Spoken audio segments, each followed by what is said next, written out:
He graduated from Harvard, got a bachelor's in math. That was 1962. Then he enrolled in the University of Michigan. Michigan man, Ted Kaczynski. People don't talk about that. When you think of Michigan, who do you think of, Big T? You think of Tom Brady, Dave Portnoy, Ted Kaczynski. The big three. Jim Harbaugh. Wow. Jim Harbaugh. To round out the Mount Rushmore.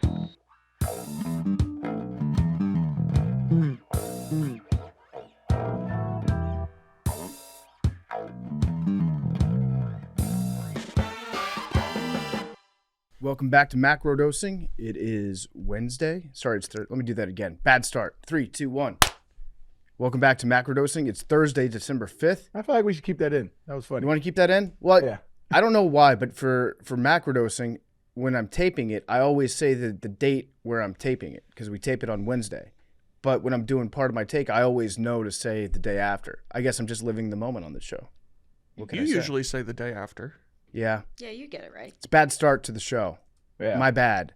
Also, shout out to everybody that listens on Spotify. We're getting a lot of those Spotify raps from people, so it means a lot. Thank you guys for listening to us. Can I do a teed off the bat? Yeah. Teed off the bat. Yeah. Oh, I like that. Spotify Wrapped. Mm-hmm. It's December 4th.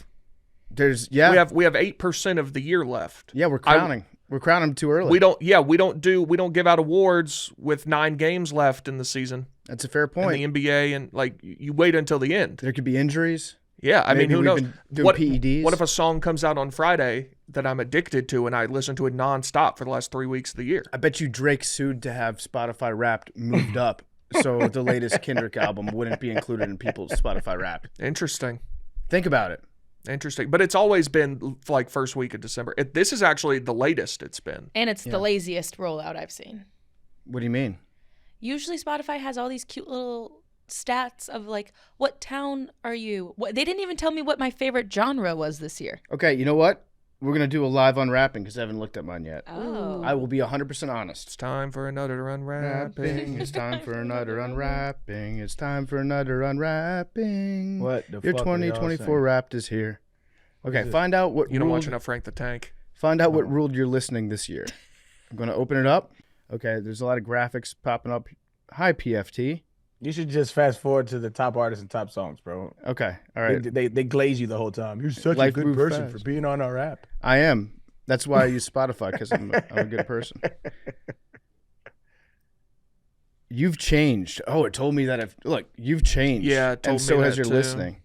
Let's look at your 2024 music evolution. So we're going back to July right now.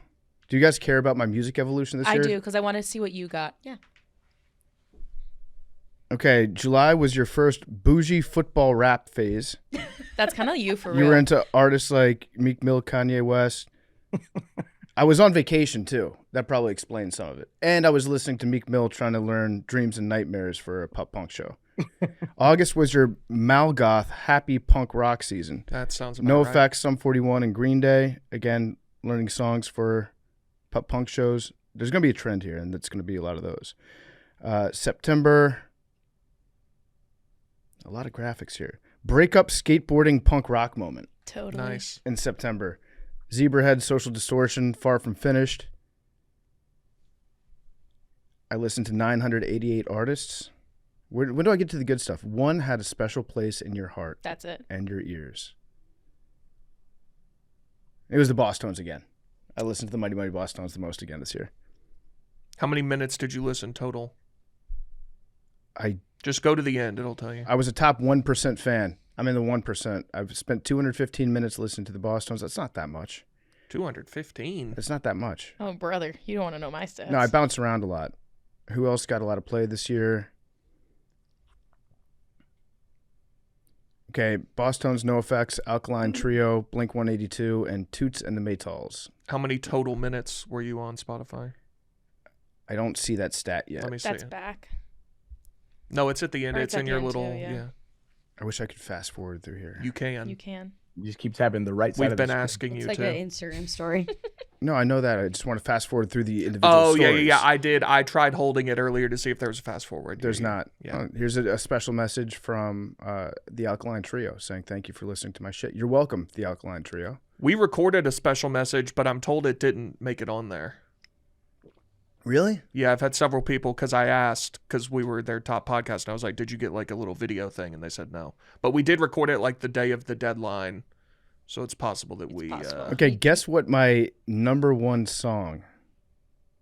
Freebird. No, I thought it would be Freebird.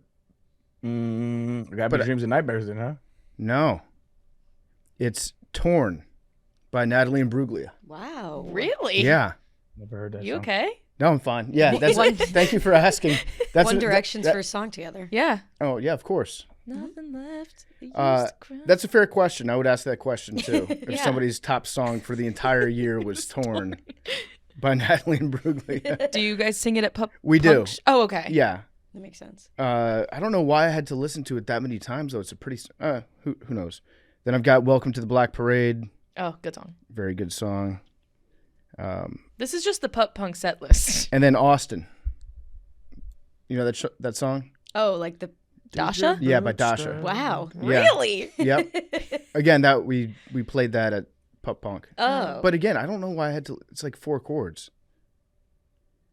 Maybe you just fuck with Maybe I fuck with Dasha. Dasha. Yeah. I gotta admit, some of those were just because it's a banger. Okay. 15,859 minutes. Okay. It's not bad. No. Does that include podcasts? No, that's a separate number. Oh, I gotta check out the podcast one. Talk to a numbers are gonna be through the roof. Nice. But I'm wearing the Shady Rays right now, and we are brought to you by Shady Rays. These are maybe my favorite Shady Rays that I've got. These are the Stealth Timbers. Look at these, Big T. Wood grain on the inside, Love that. and then matte black on the outside. They're also feeling nice and heavy. You can tell that they're sturdy, right? Yeah, It's a good pair of that's a sunglasses. good feel. Not to brag, I got the It's nice on the hand. I got the premium polarized lenses, so I can see everything. They're my favorite sunglasses of the world, and I think that you'll like Shady Rays too. And they've got a great deal going on. They're doing 35% off, huge deal. Truth be told, I spend my own money on Shady Rays. They send us some Shady Rays, especially when they come out with a new product. But I am a frequent and returning customer on Shady Rays because I believe in them. They're great sunglasses, and I don't mind paying for them because not only do they look good and feel good, they've also got a really, really good return policy.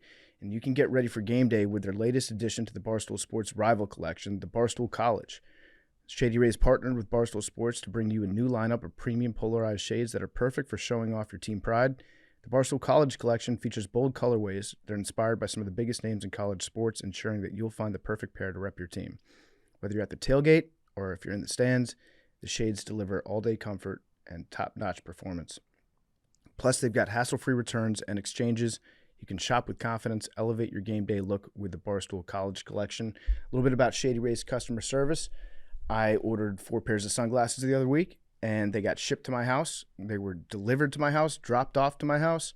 I got the notification that I had packages. I went to my doorstep, opened up the door. About an hour and a half later, there were no packages there.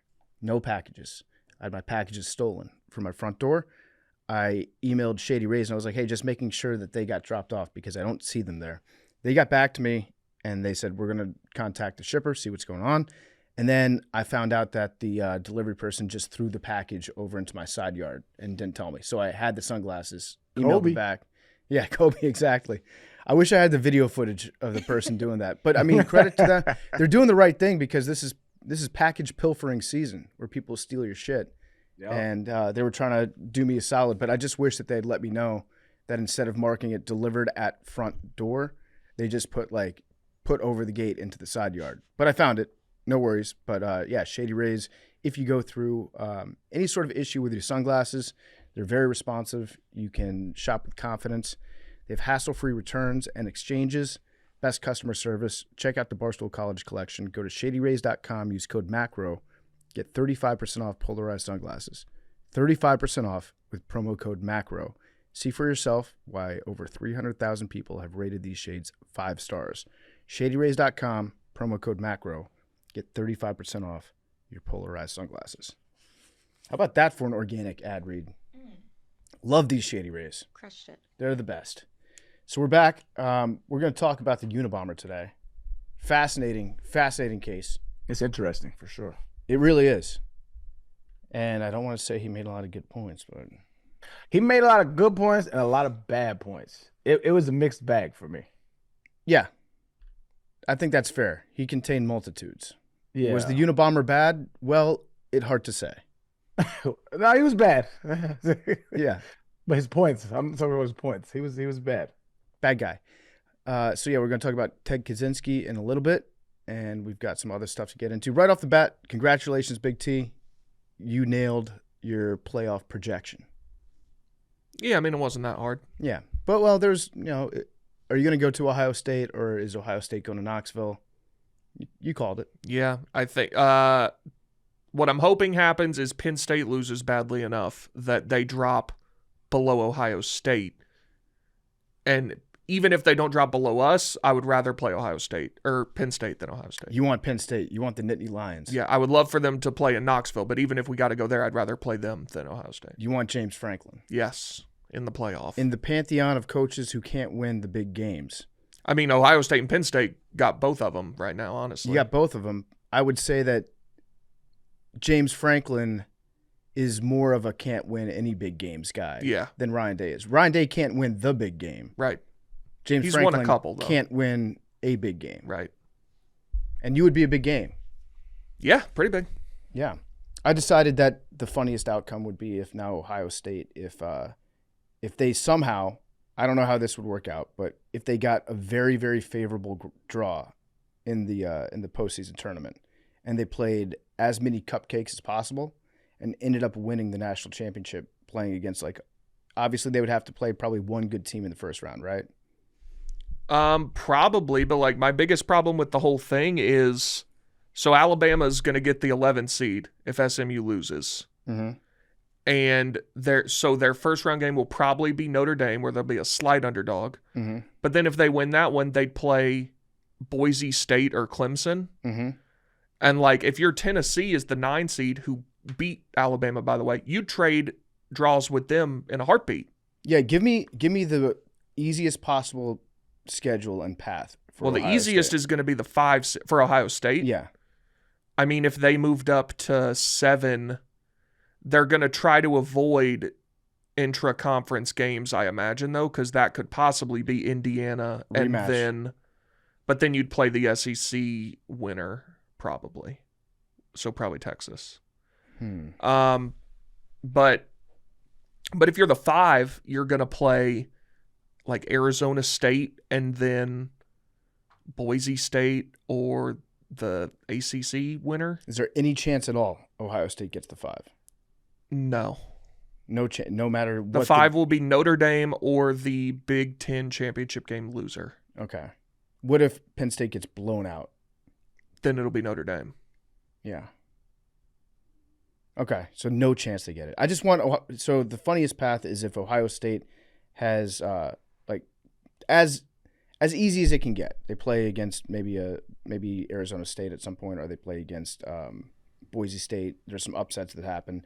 Then they win the national championship, and then Ryan Day gets an extension. I think that's the funniest. They're talented enough to win the whole thing. Yep. But yeah, congratulations. You nailed that. Do we have any MDoffs? Are you mad off about anything? You macked off? I don't think so. Madoff? Madoff? Am I Bernie Madoff? Oh, there's one thing that I forgot to talk about 2 weeks ago. My bad. Hand up. This was sent to me by a friend of the program, Nick Tranny, Arian's favorite white person. Bring it up race again. No, you said that. You said he was your favorite white guy. That was old, though. I'm trying to turn a new leaf for my fellow Sperry wearers, man. He doesn't seem tall. We have a banner. Y'all have a banner. I didn't ask for it. No, Nick has it hung up in his home. Yeah. That is funny. I saw it in person. That is funny. Arian, what's your Spotify Wrapped for white people this year? What white people did you fuck with the most? Oh, man. You know what? That's a good question. Does it tell you, like, top, let me just see. Cause Yeah, it tells you top artists. Top Top artists. 5 artists and top 5 songs. Your top songs, your Wrapped, your top, I guess your top songs. We'll do it, right? Let's see. Black. Damn. Damn, am I racist? But just in general. No, in just like your like- own Spotify Wrapped. Oh, you talking about top 5? I found it. My first white guy, or first white person in my Spotify Wrapped is Bo Burnham. Okay. Bo Burnham, That Funny Feeling. Oh, I love that song about existential dread and just I love it. Humor. That's one of my favorite songs, dog. This rightfully should be in this bitch. Love that. So Big T. So Nick sent me something. He talked to us about this. So there's a company out there that's using your name, image, and likeness. Yeah, I've been getting sent without this as well. permission. Yeah. So tell me about this. What is this company? It's some app where it's one of those things where you can like put a different face on a GIF or something. Mm-hmm. And but on that app there is an ad for another app that I don't know if they're owned by the same company or something. But they have a picture of me and then a t-shirt. It's like you can put a t-shirt on somebody and say whatever.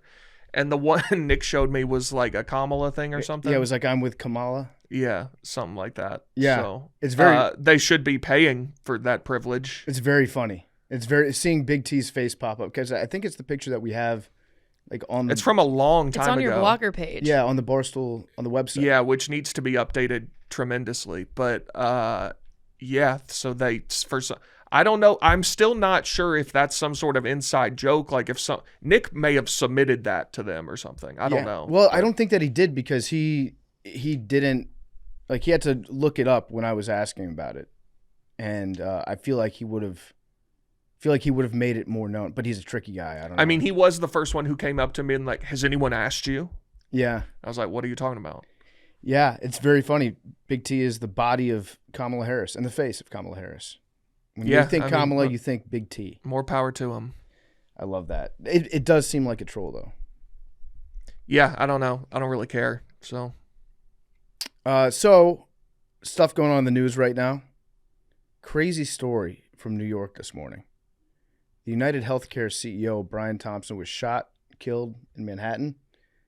I think he was on his way to a shareholders meeting. That's correct. In Midtown, I think it was 54th and 7th. Is wherever that Hilton is, that big Hilton in Midtown. Yeah, there was a guy in a mask and came out, shot him in the chest. There's a new thing I've noticed on X.com, the everything app. It's all happening on X, Jesus where people Christ. post stuff and they like star out some of the letters in words. I don't understand that. Like in this post right here, it says he was killed in Manhattan, and it's K*LLED.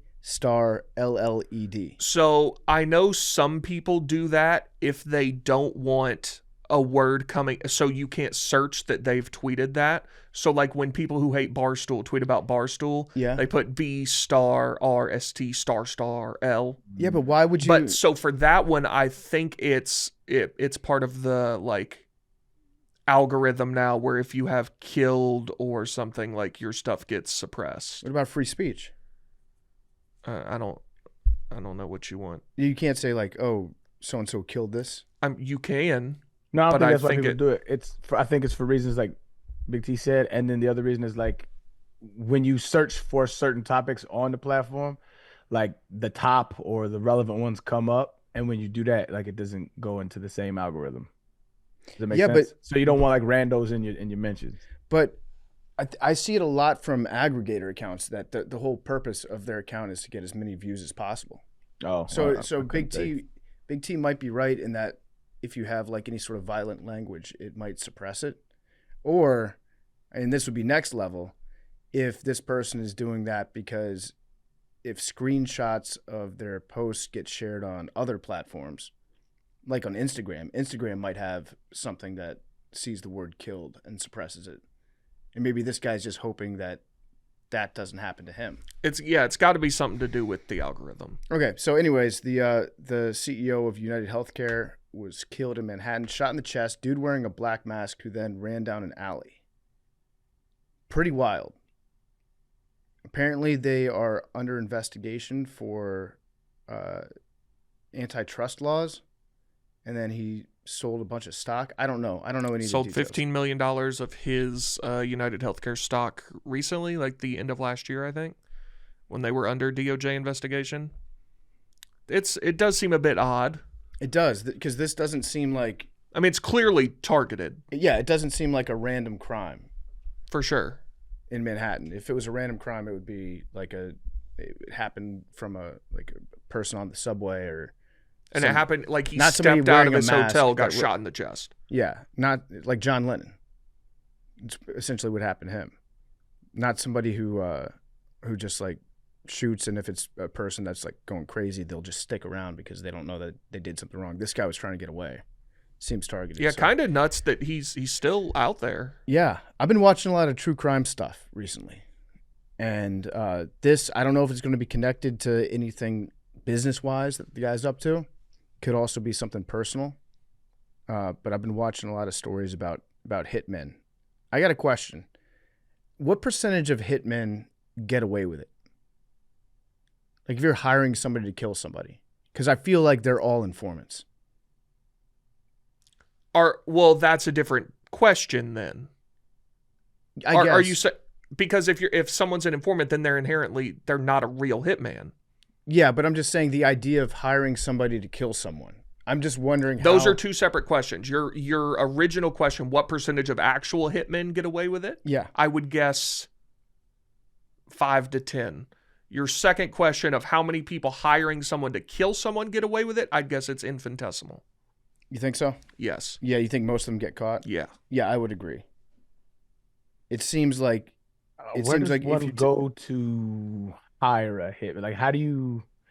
Like, I feel like even inquiring about that shit would it give me mad paranoia. Like, how you tap somebody on the shoulder, like, you know anybody that can knock anybody off? Right. Like, it's a wild step that I don't know that I'd ever be willing to take. I think the people that get away with it are people that are already involved in some sort of organized crime, Right. where you have guys that take care of that type of stuff for your business. Right. And so it's like understood, and it's technically hiring a hitman because they get paid to do it, but it's not like you're going out trying to acquire a hitman. I feel like the people that would go out and try to get a hitman, they would be just so bad and clumsy about it. And that's how I'm sure 99% of them get caught. Yeah, you just go Off to the like rip. the worst bar that you can think of and just hang out in there and look for the shadiest person. You go up to them and be like, "Hey, you know anyone that can kill someone for me?" Right. Motherfucker Jones. Yeah. Remember that from what was that? Horrible Bosses. Yep. I saw this one story about this lady that somehow she tried to hire a hitman, but it was a cop, obviously. And so they had her on tape in a car talking through the whole process of it, when the hitman's going to kill her husband, all this stuff. She's like literally on video doing it. At one point she looks into the video camera and it looks like she notices it, but then she just keeps talking about how she wants the guy to kill somebody. and then the cops go to the husband and they're like, "Hey, just so you know, your wife wants to kill you. And what we're going to do is a sting operation where we've set it up so she thinks the murder is going to take place while she's at the gym on this day. And then we're going to set up police tape outside your house. And we're going to take you into the station. And then she's going to get back and she's going to think that you were killed. And then we're going to have you confront her in the interrogation room."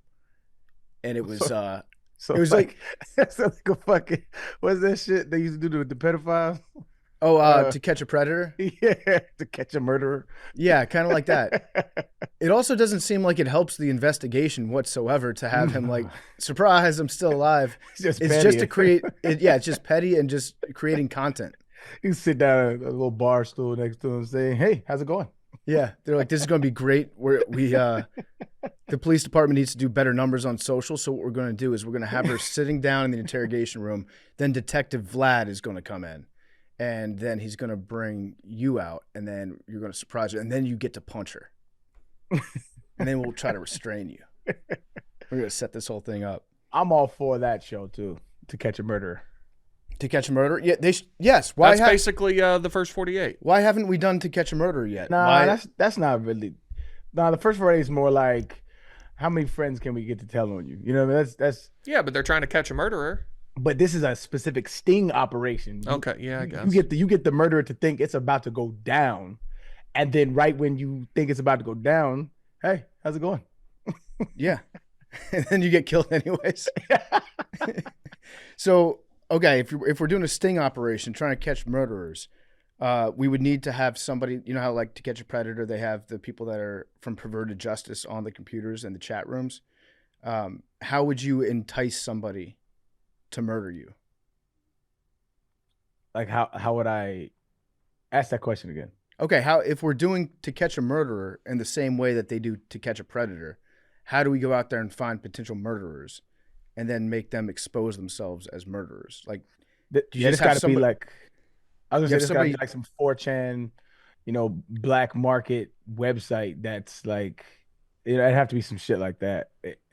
'Cause I think it's a very small percentage of people that actually hire hitmen that are just approaching strangers at bars or some shit like that. Yeah, I'm talking about the actual murderers though. You just have somebody go to a bar and just be really fucking annoying. Just be in their faces the entire time, tailgating, like falling too close in your car, flipping you off in your car. Then you pull a gun out, try to shoot the person. They're like, "Caught you! You were going to murder me, Weren't you? Yeah, Chris Hansen comes out. Oh man. So yeah, this UnitedHealthcare thing, I feel like we don't really know anything about it, but it's a crazy story that's probably going to get crazier. Yeah, I'm waiting on the details to have any kind of opinion on it, but I'm not excited, but very intrigued about the details of the case. Because I think the healthcare industry in general is just littered with corruption, and this seems like an attack. So I would like to hear the reasons, the people behind the reasons, like what's actually going on. Mm-hmm. Oh, not to change gears, unless y'all done talking about this, but y'all heard that Eminem's mom died, bro. Oh, really? Yeah, that's sad. What happened?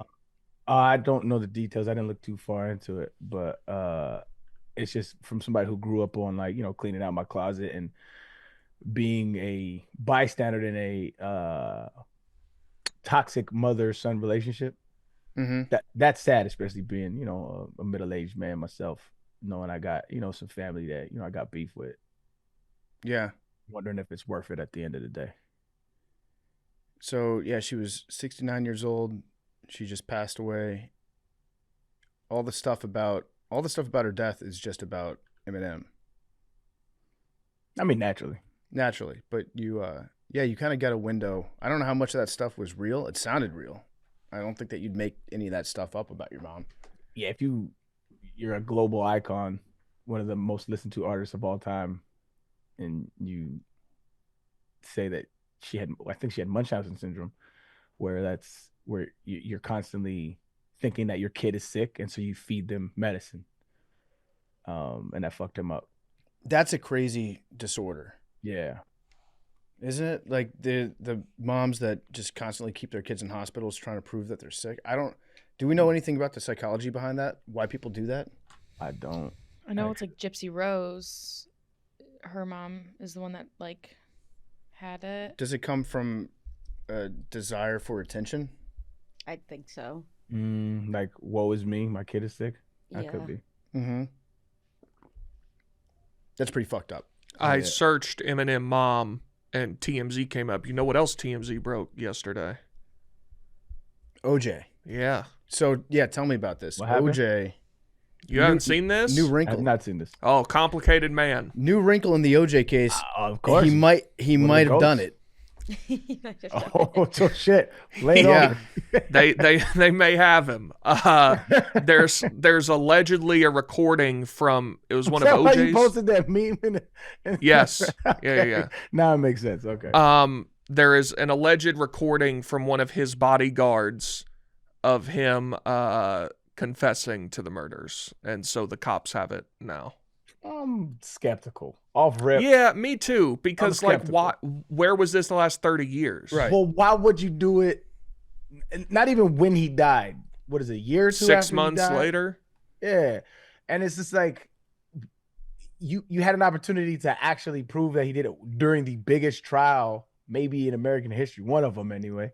Well, we don't know when the recording's from. Oh, so it's not like back then; it could be now. It could be. If it was back then yeah, I agree with you. I'm very skeptical too. If this was taken in 1994, 95, 96, whatever. Got you. Because that tape would have been so valuable back then, right? But even it would be valuable when he was alive too, because then he Right. can get justice for his crime. Like, why wouldn't you? Like, if I know somebody killed somebody and I got a recording of it, you know, I'm gonna finish whatever we do in that day and then turn it in. You're narc. Facts. Yes, I'm not no street nigga. Absolutely. Arian, the tweet you were talking about was someone quoted the TMZ thing and said OJ probably looking down hella confused, and someone replied down, and he said he ran for 2014. Those are facts. Those are facts. I saw that last night, and I was like, there are macrodosing discussions everywhere with eyes to see, for those with eyes to see it. Like, that's you guys to a T. 100%, man. Hey, that's Kinda not like easy to do. Like the Unabomber. Bad guy, but he made a lot of good points. Made some good points. Yeah. I also saw a tweet the other day that it was like about Hunter Biden, and it was like, pardoning, like Joe Biden pardoning Hunter isn't enough. He should also get him on the Lakers. And I said that is also a macrodosing Yep. inspired tweet. Yep. Which is a better thing to do as a father? Prevent your son from going to federal prison or getting him in the NBA when he has no business being there? That's honestly a really good question. That is a very good question, Big T. I would argue it's harder to get your son on the Lakers. Yep. Yep. Probably is. I think so, bro. The amount of levels that it took to pull all those different levers and grind all those different gears to get your son onto the Los Angeles Lakers.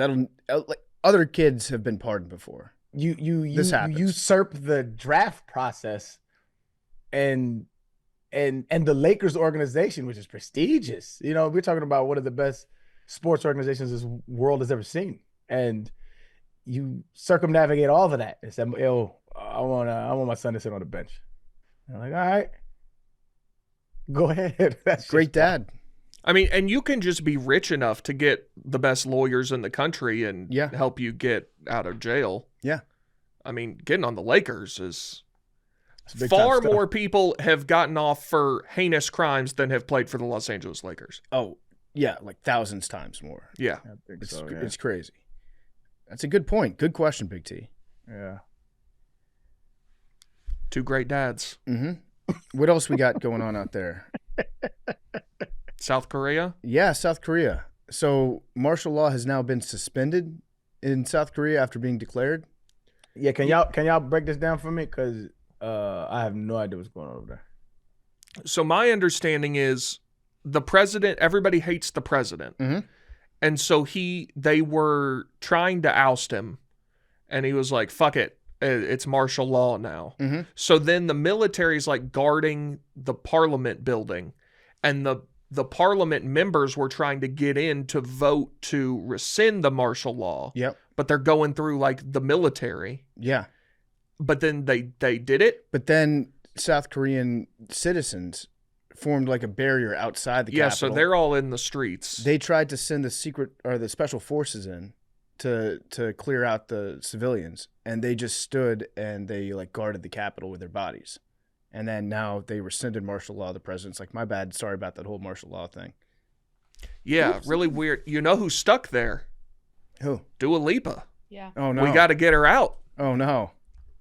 What's she doing over there? She had shows scheduled in South Korea. So basically, the South Korean president tried to become a North Korean president, tried to become a dictator, and then South Korea's people were like, "Fuck that." Got to step your game up. Yeah. Also, shout out to all the North Korean soldiers listening to us in Spotify over in Ukraine.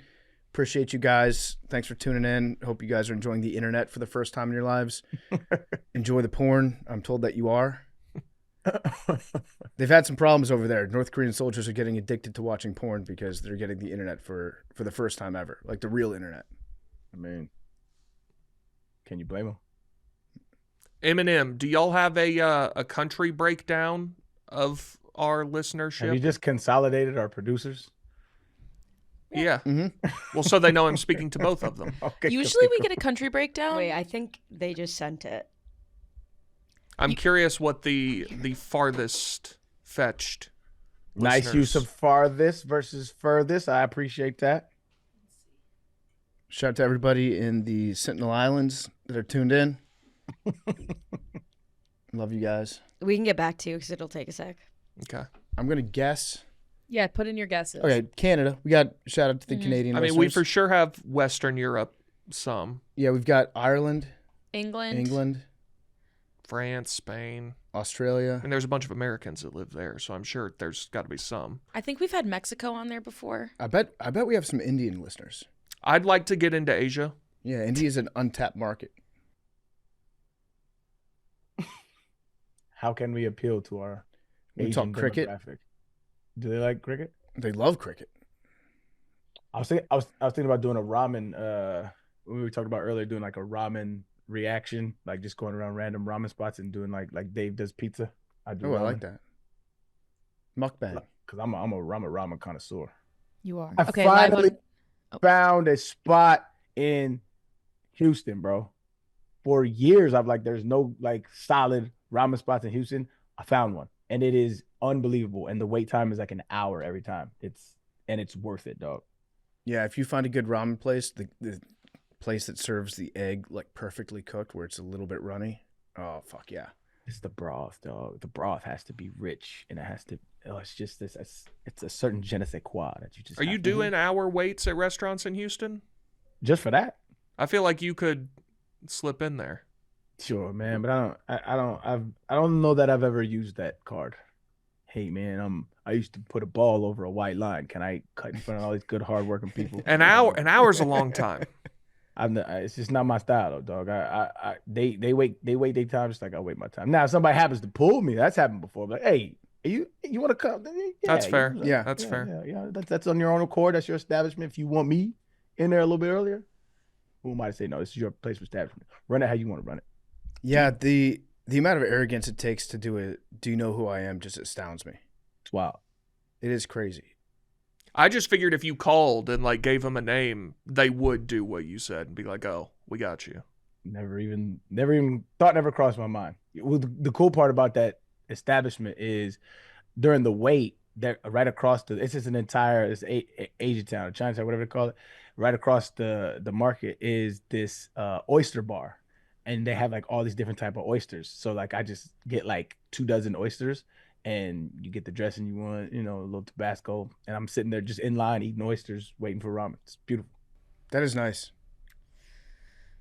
We don't have top countries. It says United States won. yeah. Okay. And it Shout says out. we were streamed in 84 countries, but doesn't say top. Okay. That's a lot. Was it like 139, 130? I think it's more. 190 something. 197. 190. Getting close to 50%. Yeah. Let's get over 50% in 2025. Yeah, but it doesn't say which like ones. that goal. Yeah. Let's pick one country. I mean, if there's let's take it country by country. I'd love to have some listeners in Myanmar. Okay, Myanmar. A lot of interesting stuff going on over in Myanmar. Yeah. With your military, probably. Wait, is that the place that was Burma? I believe so, Yeah, Myanmar's a better name. It's solid. Myanmar. I would like some Japanese listeners. I bet if we're in 84, Japan's got to be one of them. Yeah. Now, I don't know that they're Japanese. We got But military base over there. yeah. Konnichiwa. Mushi mushi.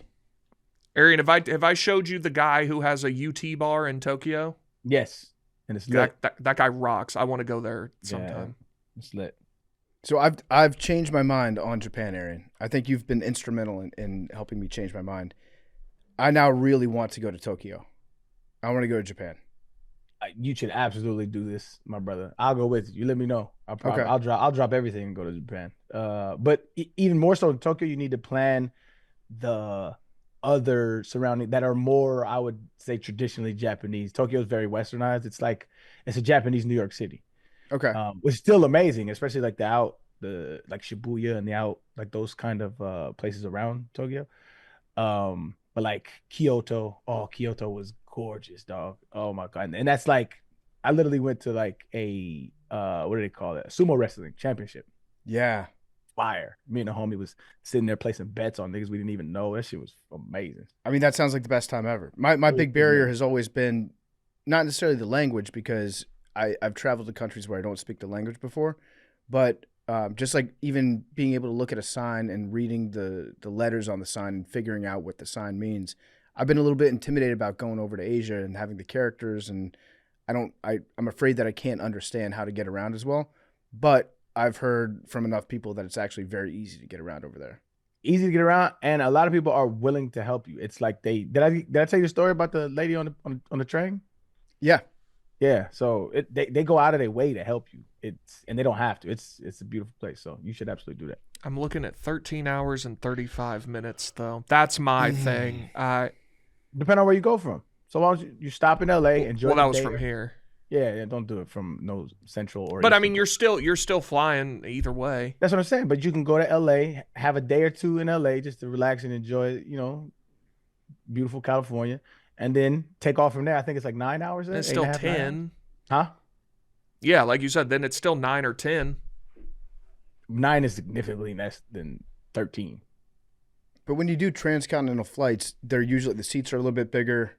It's a little bit more relaxed normally, except for that flight that I took back from Hong Kong. That sucked. That was, I think, 14 hours. Yeah, that's. And I was sitting economy in the center seat. No way, bro. What? Yeah, it was That's tough. atrocious. Like that shouldn't be an option on those international flights, though. That's why I feel like airlines are so greedy. Like, I think they should all be pods. I like that. That is a great idea. Not only was I in the center seat, I was also coming down off MDMA and I was dehydrated. That probably had a little more to do with it. Kept hitting the call button for little cups of water. I kept passing out and waking back up. And at one point, the movie The Lobster was on. I don't know if you guys have seen The Lobster. That movie fucking sucks, and it's the worst movie to ever watch if you're in any sort of like mentally drained, hungover type vibe. I thought I was having a fever. Probably was having a fever, actually. Yeah, that was not good. But I would like to go to Japan now. If we have any Japanese listeners out there, give me some recommendations.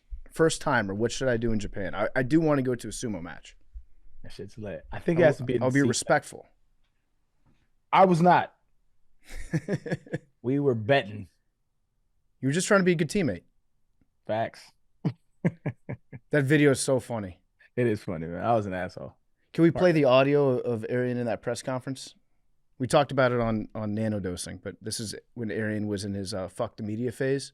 Yeah. And so he didn't want to give them any sound bites, so he just kept finding new ways to say, I'm trying to be the best teammate I can be.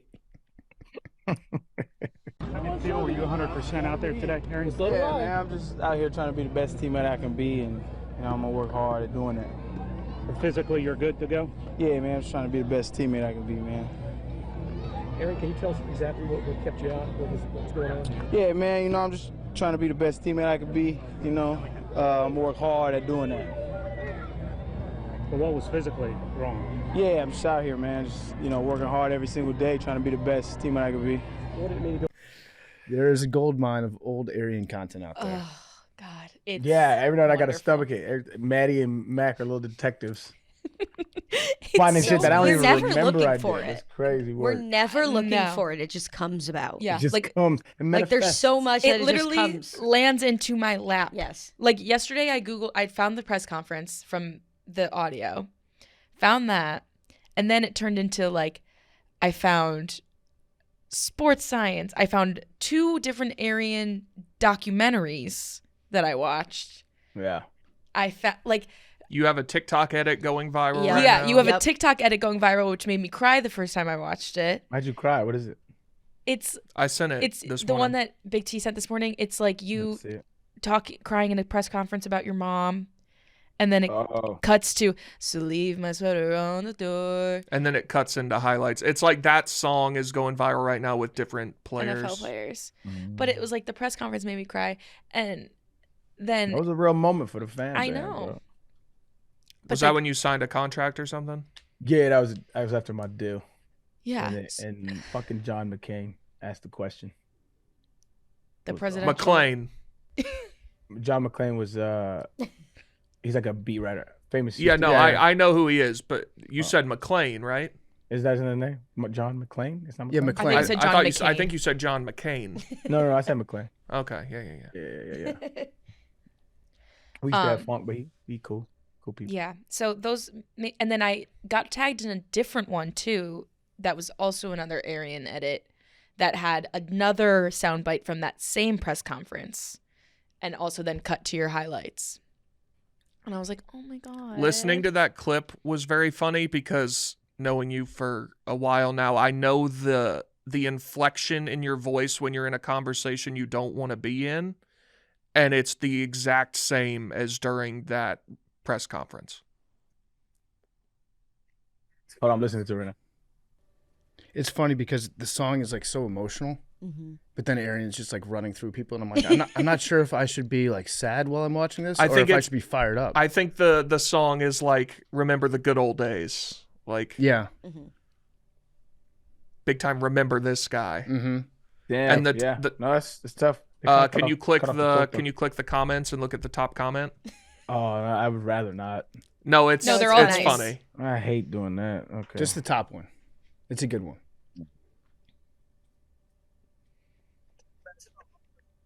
The podcast host, the financier. What the fuck is he doing in the NFL? I was responding to all those comments last night that they were like, isn't he the guy with the podcast? And I kept being like, yeah, it is, actually. Respectfully, if there were news about Arian Foster, I believe I would have heard. Now, I haven't spoken with him probably since the pandemic. Did he sign a new contract with Barstool? What is this? Wait, Mad Dog, you're going through the comment section replying to... You're like a mom. I know. You're like a mom that just got social media for the first time. Proud mom. I literally... That TikTok, I got tagged in it. And I liked it and I saved it because I was like, I want to show this to Arian, but I also don't know if it's insensitive to send to him because it's like you're crying. And then it's like, look at this. So I like just kind of like kept it close to my chest. And then I kept going back to it because people kept tagging me in it.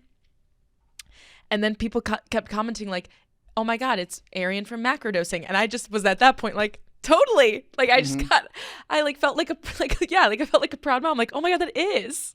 Yeah. Yeah. Oh yeah, no. I was in there because people just kept tagging like Mackenzie and I in it and like Macrodosing. So if people were tagging me, I was like, hey, like that is Arian for real. But yeah, it was a dope moment.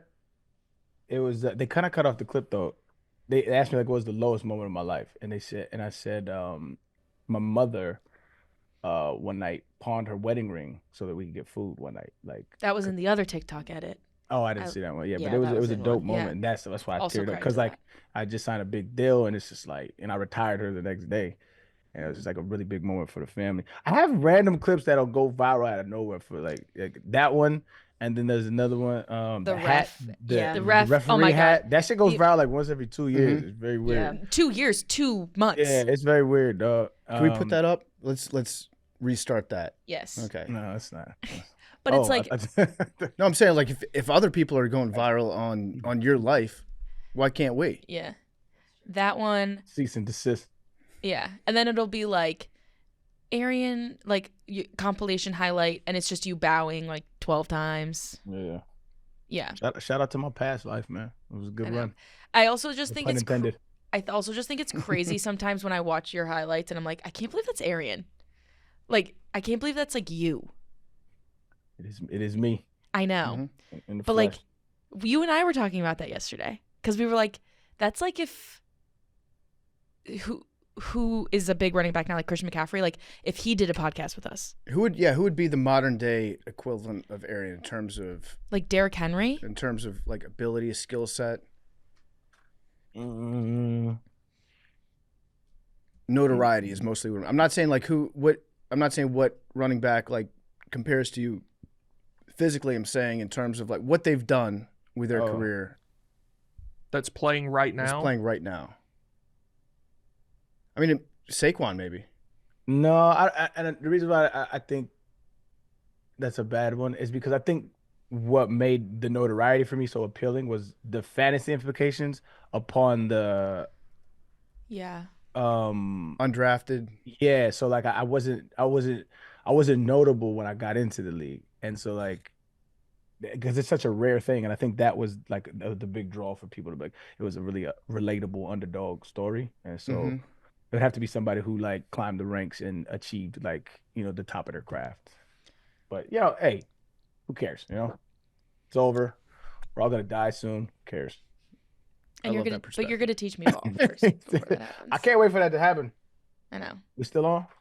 Yeah. I've had female macrodosians reach out to me, be like, "Yo, I'm in." Same. Yeah. I know. Every time a girl that listens to this podcast reaches out to me, I'm like, I want to just do whatever I can to make you happy. Whoa. You are a rare breed. What can I do to make you happy? Only y'all can say that. The M&M Yeah. can Yeah. that sounds very different. Oh yeah. go. Because if I was to say it, it's sexist. Yeah. Listen, every male macrodosian that reaches out to me, I just want to please you. Every 50 plus macrodosian that reaches out. You tell me what to do, and I'll do it if it makes you happy. Is that how it sounded?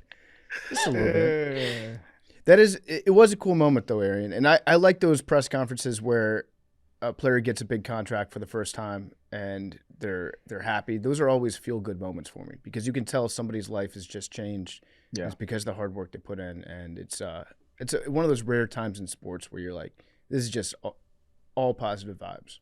Mm-hmm. It's Yeah. like when the walk-ons get a scholarship too. Yeah. Mhm. Those make Very me cry. fun. Yeah. Yeah, I like those a lot. Yeah. Everybody wants to root for the underdog, man. The funniest part about that teammate video too is you signing the autographs for the kids after. You're like, Right. fuck the media, but I'll sign these autographs. For these children. I would always show love to the fans. It's dog. so cute. Always. I fuck with, especially the kids, like adults, for sure. Like, I appreciate your support, but like the Lil Jones, because I remember being a child, Oh. dog, and I remember, they weren't even big superstars because I grew up in Albuquerque, and there was a dude named Spider Smith and Kenny Thomas. You might remember Kenny Thomas. He played for the Sixers. He was number 4. But anyway, I was just like standing in line, like waiting for their autograph, dog. And it was just like the biggest moment in my life that they signed. I had a little like piece of paper, some like scrap piece of paper that they signed. And I was like, that feeling inspired me. So like, if I could have ever did that, I would always make my way for kids for sure. It's cool. When they grow up, I hate them though. Yeah. What's the age? When your voice starts to deepen, Yeah. it's like, get out of here, weirdo.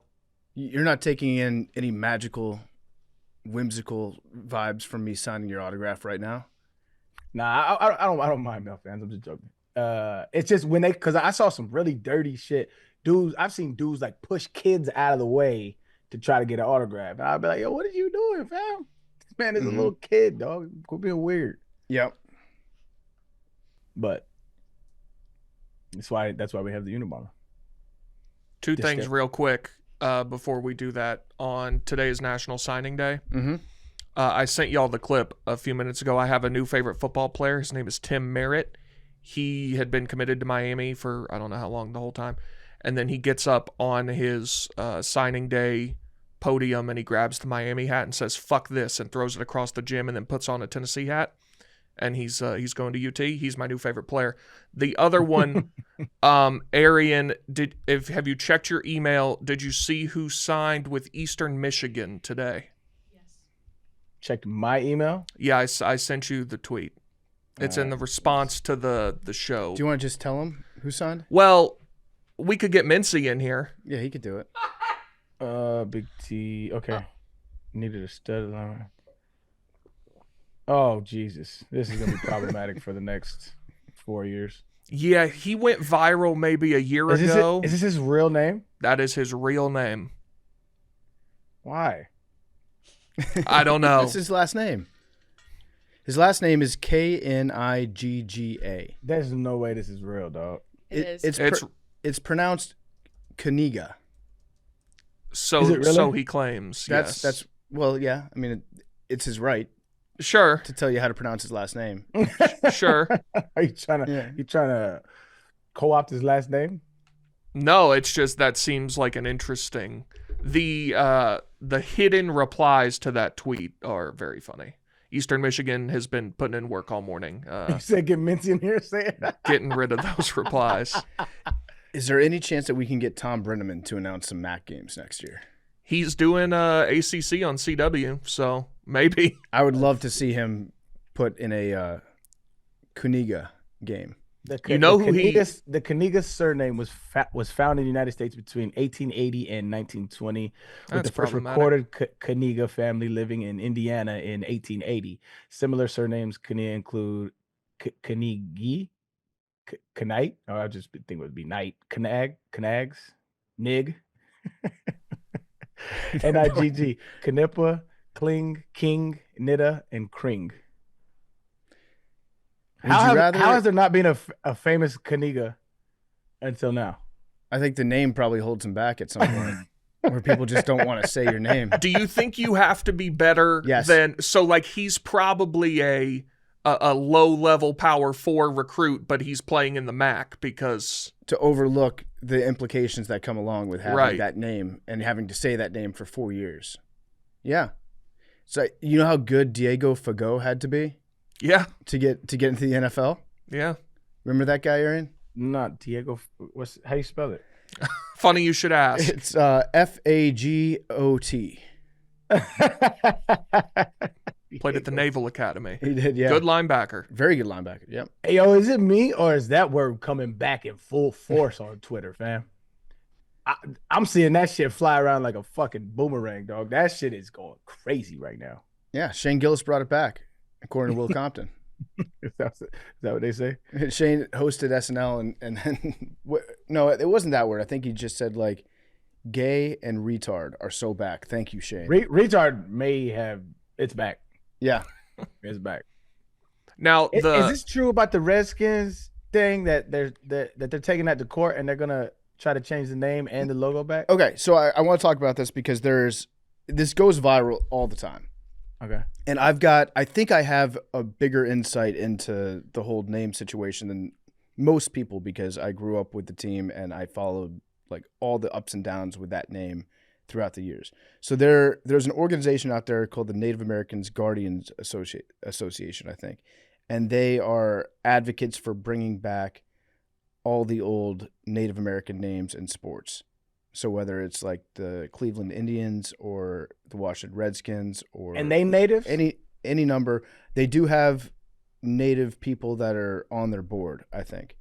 I don't know if they're 100% Native American. I don't know the details behind them, but they're a group that they've been doing like a change.org petition for a while. So when you see this go viral, it's because they had like 200,000 people sign the petition to bring back the name Redskins. And the people that signed that petition, they're just people they could be from anywhere. It's not like you have to be a Native American to sign it. It's just a petition. It's an online web form that people filled out. Okay. So I don't think that is going to have any sort of implication on what happens with the team name. There's also narrative out there that the name was changed because of liberal white people that got too PC and wanted to change it. Yes, there were some reporters like Peter King that stopped using the name Redskins when reporting on the team. That is true. But the team name, this whole thing goes back to the 90s. And it's because of Native Americans that were putting together lawsuits and advocating to have the team name change. So it was Native Americans that asked for the Redskins to no longer be called the Redskins. They were the driving force behind that for 20 years, 25 years. So it came from that side of things. I think that there's a possibility that they bring back the old logo. I don't think that it would be impossible to do that. I can almost guarantee they're not bringing back the team name Redskins. But people like to go viral every now and again, and they say, oh, this petition got all these signatures. They're going to bring back the team name. That's just somebody that's trying to get retweets and try to like start that narrative going on. I don't think that's possible. I don't think it's ever going to happen. So you can let that go, because the Dan Snyder, he ended up changing the name after decades of people being like, hey, change it. And it actually precedes Dan Snyder. It goes back to Jack Kent Cooke, who was the previous owner. So they were asking him to change too. Dan Snyder said he'd never change the team name. And eventually the only reason that he changed was because his sponsors started to bail because they didn't want to be associated with the name, and especially not the name on a shitty team that was run by a shitty group of people. So they withheld money, and then Dan Snyder was like, okay, you're kind of forcing me to. I also don't want to be kicked out of the league, so I'll change the name if that'll make people happy. So that's kind of what happened to it. The name's not coming back, though. The name That's not just coming the back. The bottom logo is still it's a little ambiguous as to if that's coming back or not. Yeah, it could happen. There was a report. There was some Republican congressperson. I forget the guy's name, but he was talking about the process of the Commanders moving back to D.C. because they play in Maryland and they practice in Virginia. They have no D.C. footprint whatsoever. They're trying to get RFK Stadium, which is in D.C. It's centrally located. It's a great place for a stadium. That's where we used to play the games. And there's going to be a bargaining process that goes into it. This is very complicated because you have to have Congress designate that the land of RFK can be put up for use by the D.C. City Council. Then you have to have the D.C. City Council approve the person that's going to be buying or leasing that stadium for 99 years. So you have to go through two forms of government.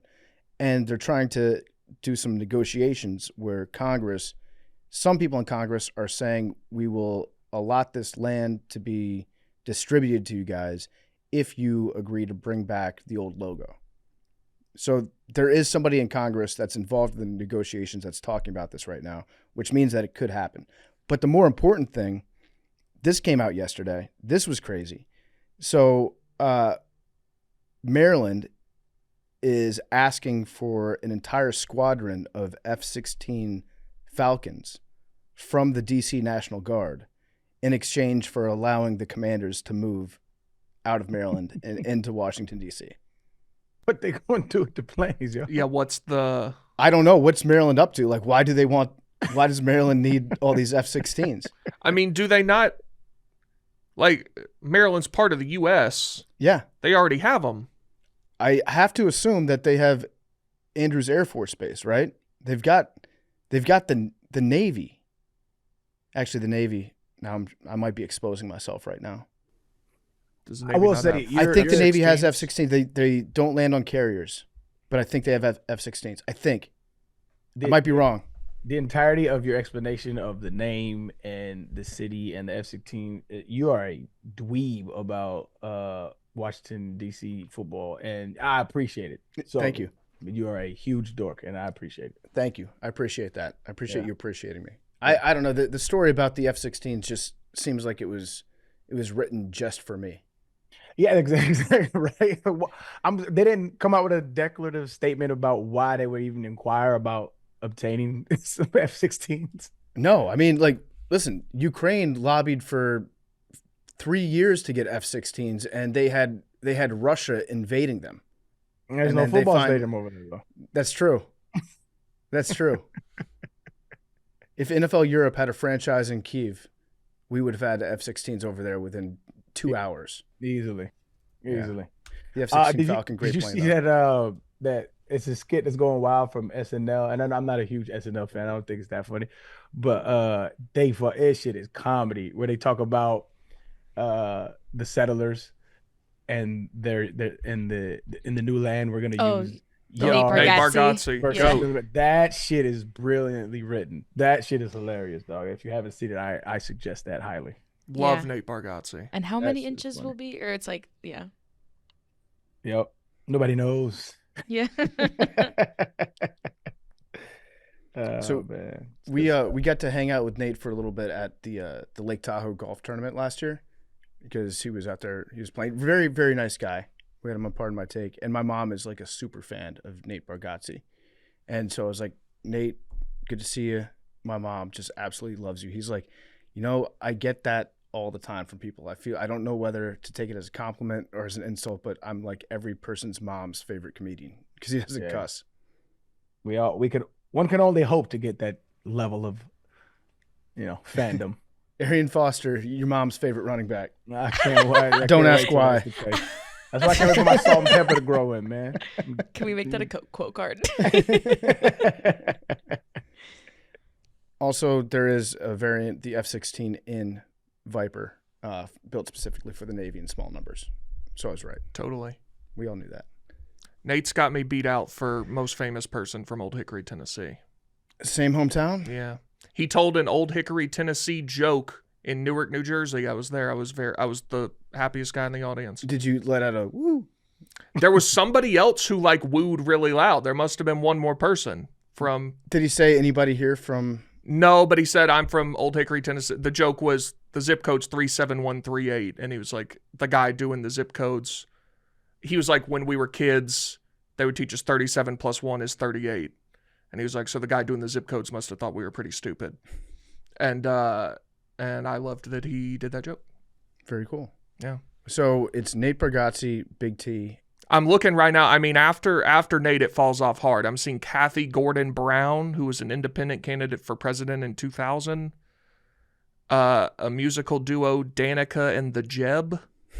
Okay. I mean, it falls off hard. The Jeb? Yes, the Jeb. Like Ohio, like the Ohio State? Mm-hmm. I'm gonna check them out on Spotify. And then a lot of Danica, Danica, Danika, and the Jeb. And then just a lot of like Tennessee politicians. Like after him, there a football coach named Ken Shipp. Do you know who that is? I don't. It's a good name though. He was he's from the 70s. It's the OC for the Lions and Oilers. Danica and the Jeb, 10 monthly listeners. All right, so not very many. I'm just confused as to how that is on the list of most famous people. I mean, I'm Old Hickory. It falls off quick. Yeah. I feel like I should be on here. You should. I mean, if you share on. your shit to 20 people you know and they just spin it, you're in the same. Like, how is that? I should be 2 behind Nate. Absolutely. I'm gonna write to Wikipedia. Okay, do that. Are you donating to Wikipedia?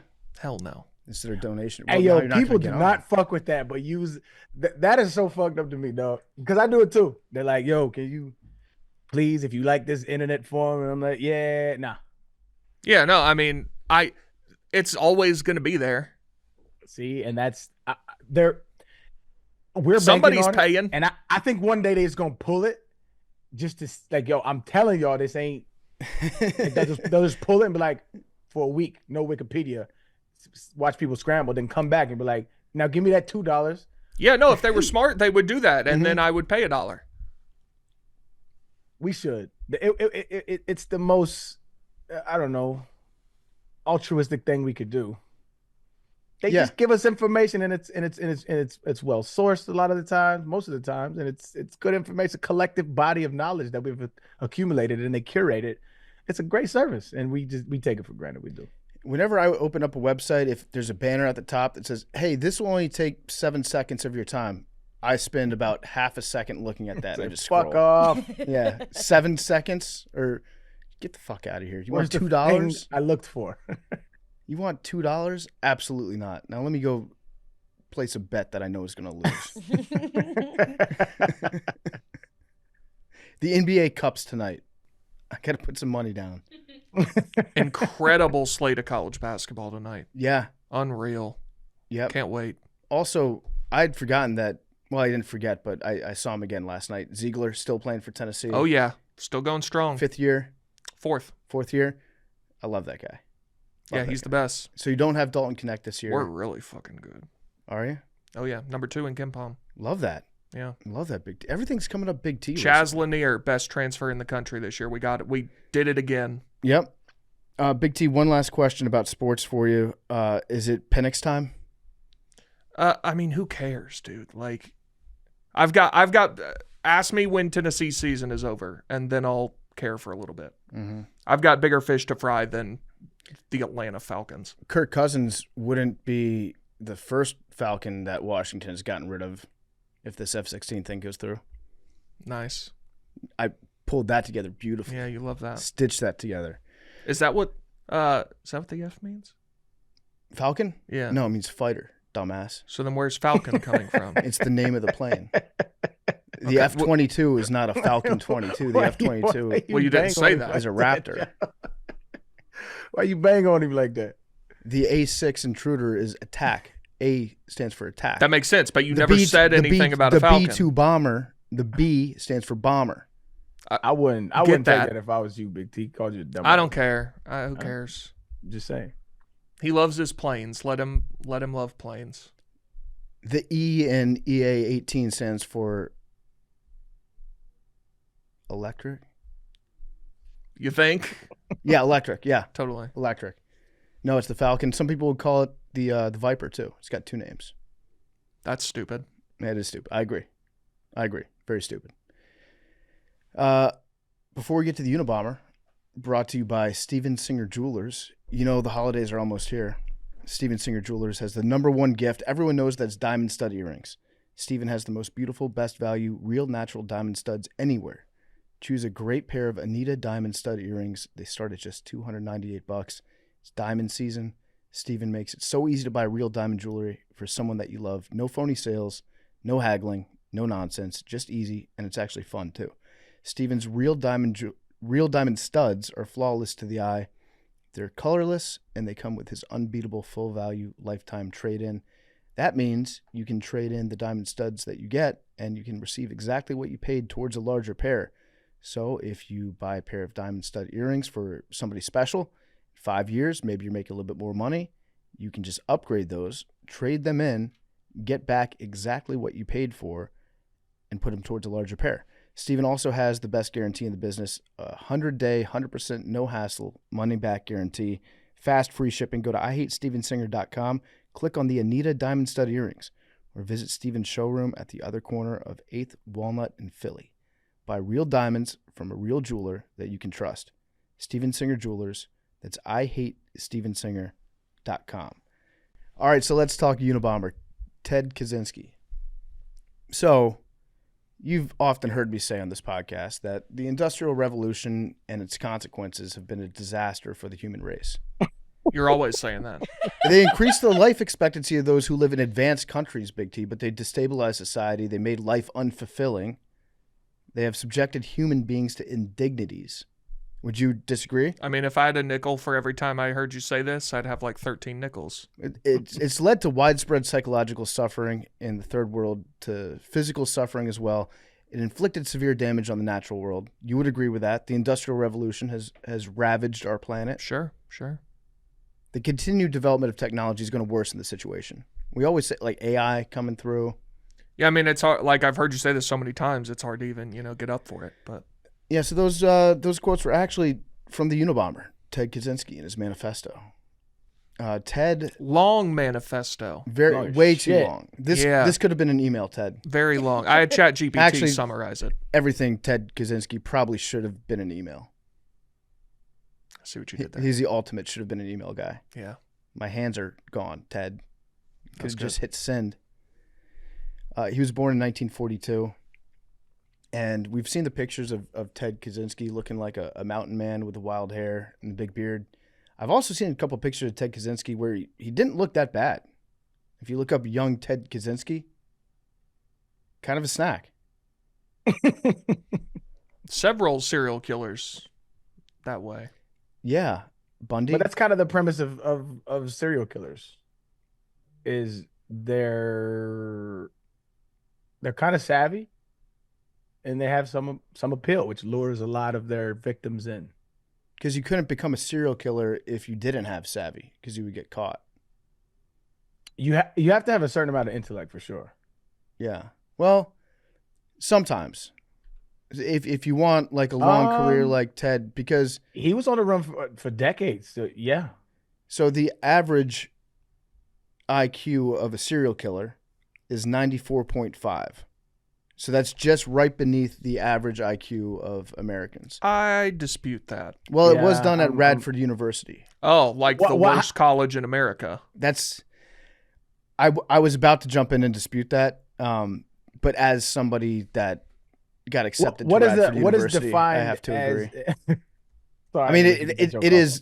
I don't know what it's like now. Radford, growing up, you had a heartbeat, they'd let you in. I think that the average GPA was like a 2.0. I'm seeing the average ACT score at Radford is a 21. Is that good? No. Okay. The Highlanders. What's the definition of serial killer? Because if you take that into account, I mean, I think because I think it's like 3 or more. So, in this write-up, it says that repeat murderers. So I don't know if that means like somebody that has killed more than one person, or if it's serial killer in the way that we think about serial killer, where they plot and they kill random people, or they do it to like satisfy a sick internal need that they have or desire that they have. Yeah, I feel like there should be like subsets. I think just killing multiple people should have a subcategory to, like, like the premeditation, and usually that leads with some kind of manifesto or reason as to why you're doing these kind of things. Okay, so according to Radford University, for this project, we use the serial killer definition derived by the FBI, the unlawful killing of 2 or more victims by the same offenders in separate events. Okay. So it can't just be like one shooting. A one-off. By the way, 91% acceptance rate over there at Radford. Pretty good. Yeah. Still banging on Radford. Pretty good. Well, I've heard from people from Virginia that it's like the worst college of all time. Like, you're better off not going to college. It's fun. It's a very fun place Longwood to go to college. is the other one. Radford and Longwood Yeah, are Longwood. the 2 places you don't want to go to school. Longwood is in the middle of nowhere. It's like there's a forest and then just a university that's like protected from the outside. I have no idea what goes on in Longwood. No idea. But yeah, Radford, I don't want to bag on Radford too bad, but when I got my acceptance letter from Radford, I was kind of like disappointed. Where all did you apply? I applied to James Madison, got in. Radford, got in. UVA did not get in. Virginia Tech got waitlisted. North Carolina got denied. Did you want to go to UVA or Virginia Tech? I wanted to go to UNC. My parents were pumped that I didn't get in because they would have had to tell me, like, you're not going to UNC. Yeah. It's too expensive. But you didn't want to go to Virginia or Virginia Tech? I wanted to go to Virginia Tech, and I got waitlisted there. All my friends from high school went to Virginia Tech. That's basically why I wanted to go there. And also, good football team, good program, big campus. That's where I originally wanted to go. Got into JMU though, but I had some friends that got into Virginia Tech that got waitlisted at JMU, and I got waitlisted at Tech, and got into JMU. But I'm glad that that's how it broke for me because 65% women at JMU, and nice, like 65% dudes at Virginia Tech. So yeah, avoided the sausage like a vegan. So, oh yeah, Radford. Sorry, Radford. You're fun. Quad Fest is a great time. Really enjoyed it. So, according to them, the average IQ of the serial killer would be 94.5%. Ted was much, much smarter than that. He was born in 1942 in Chicago, Illinois, and his parents were pretty financially well off. They were studious people, and Ted showed a lot of promise as a kid. In terms of his IQ, he was measured to have an IQ of 167, which is crazy high. And so he didn't really do that well socially. Also, when he was a kid, he got really sick. So I'm talking about like 9 months old. He had to spend several months in the hospital on his own, like without his parents around.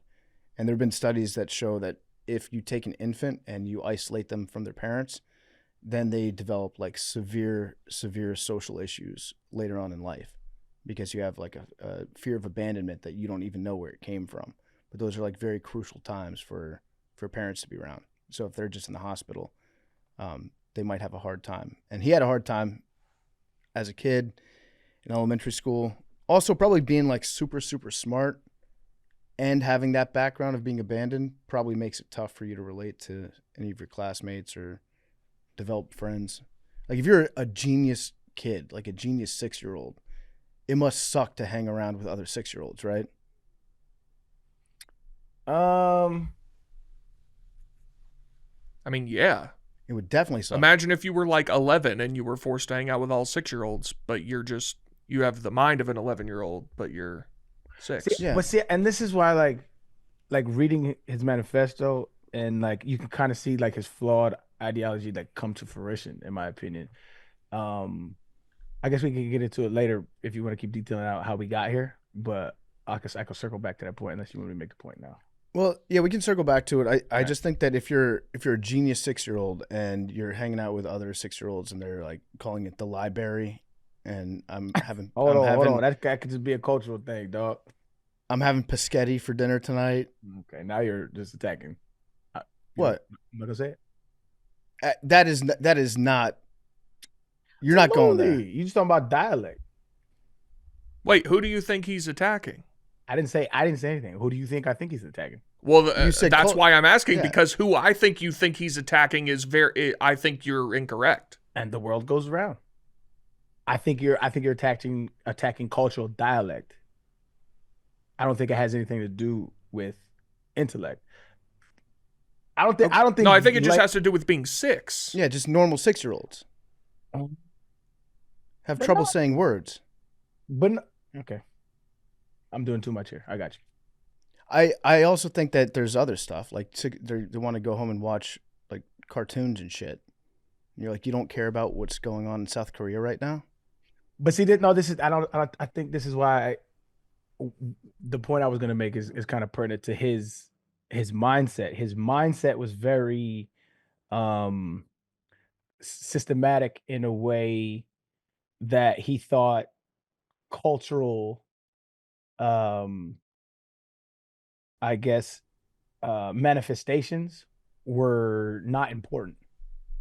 Okay. And so he kind of shunned cultural manifestations and said that he levied it into his critique of leftism. A lot of his manifesto was about leftism and how the left is. He sounds like the modern day Republican complaining about wokeness. Like if you read it out, I clipped a certain subset of it because it sounds exactly like what everybody on the right is professing. I'll read it out later when we board that point. But like to the point, I think a lot of what he internalized, like the disconnect with his social peers, which is to your point, I think he internalized that as we as humans spend too much time, because I was rejected, we spend too much time on non-trivial cultural issues. And that is why society is digressing.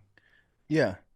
I think if you're that much smarter than everybody that you're hanging out with, you probably, they would frustrate you and you would take everything that they do and try to explain to yourself why that's a problem. Yeah. Because you can't relate to it at all. Mm-hmm.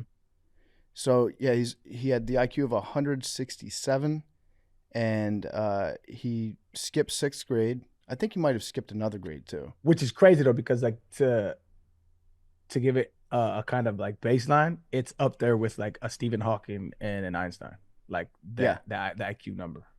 Yeah, so he skipped a couple grades. His high school counselors and teachers were always telling him, you'll do better in college when you'll find people that you can relate to. You'll make friends.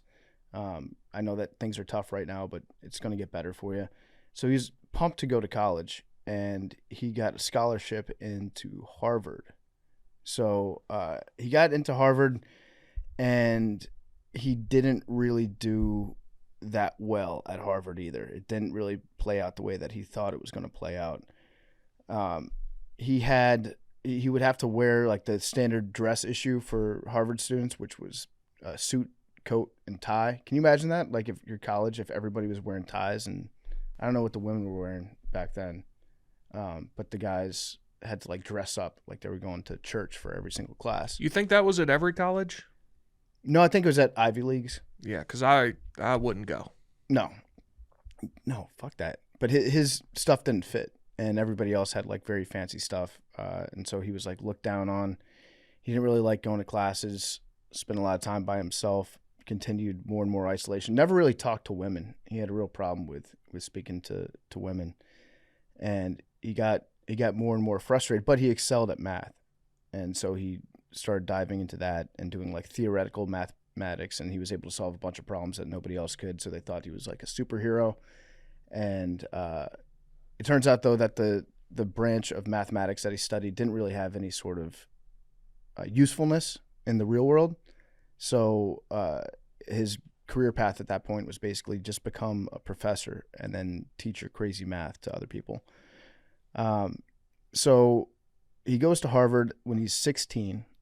He enrolls there in 1958, and he's kind of bored, and he sees an advertisement to take part in a study that was going on at Harvard. And the study was framed as like, we want to see how you respond to and debate critiques of your own personal philosophies. And so he's like, yeah, sign me up. I think he got, I want to say like $20 a week. And he had to do it for, I think, 3 or 4 years, where he would go to this place, this building, and they would sit him down in a room. And it turns out that it wasn't really that ethical of a study, and it wasn't what they framed it as. Basically, he had to write something for them, and then they sent somebody into the room to just rip him apart and tell him why he was a dumbass and why he's not as smart as he thinks he is, and just like eviscerate him. And it might have been an MK Ultra project, it turns out. So MK Ultra, it was the CIA or the OSS, I guess when it started. They were trying to figure out how to interrogate people to make them tell the truth and how to break people down, whether that was through the use of drugs or through the use of torture, enhanced interrogation. And the person that was running this study at Harvard was Henry Murray, and Murray was a part of MK Ultra. So the same guy that designed MK Ultra, at the very least, designed this this experiment that Ted was taking place in. Some people will say that it didn't have that much to do with changing his worldview or turning him against the outside world. In fact, Ted even said that. He said it didn't really have an effect on him.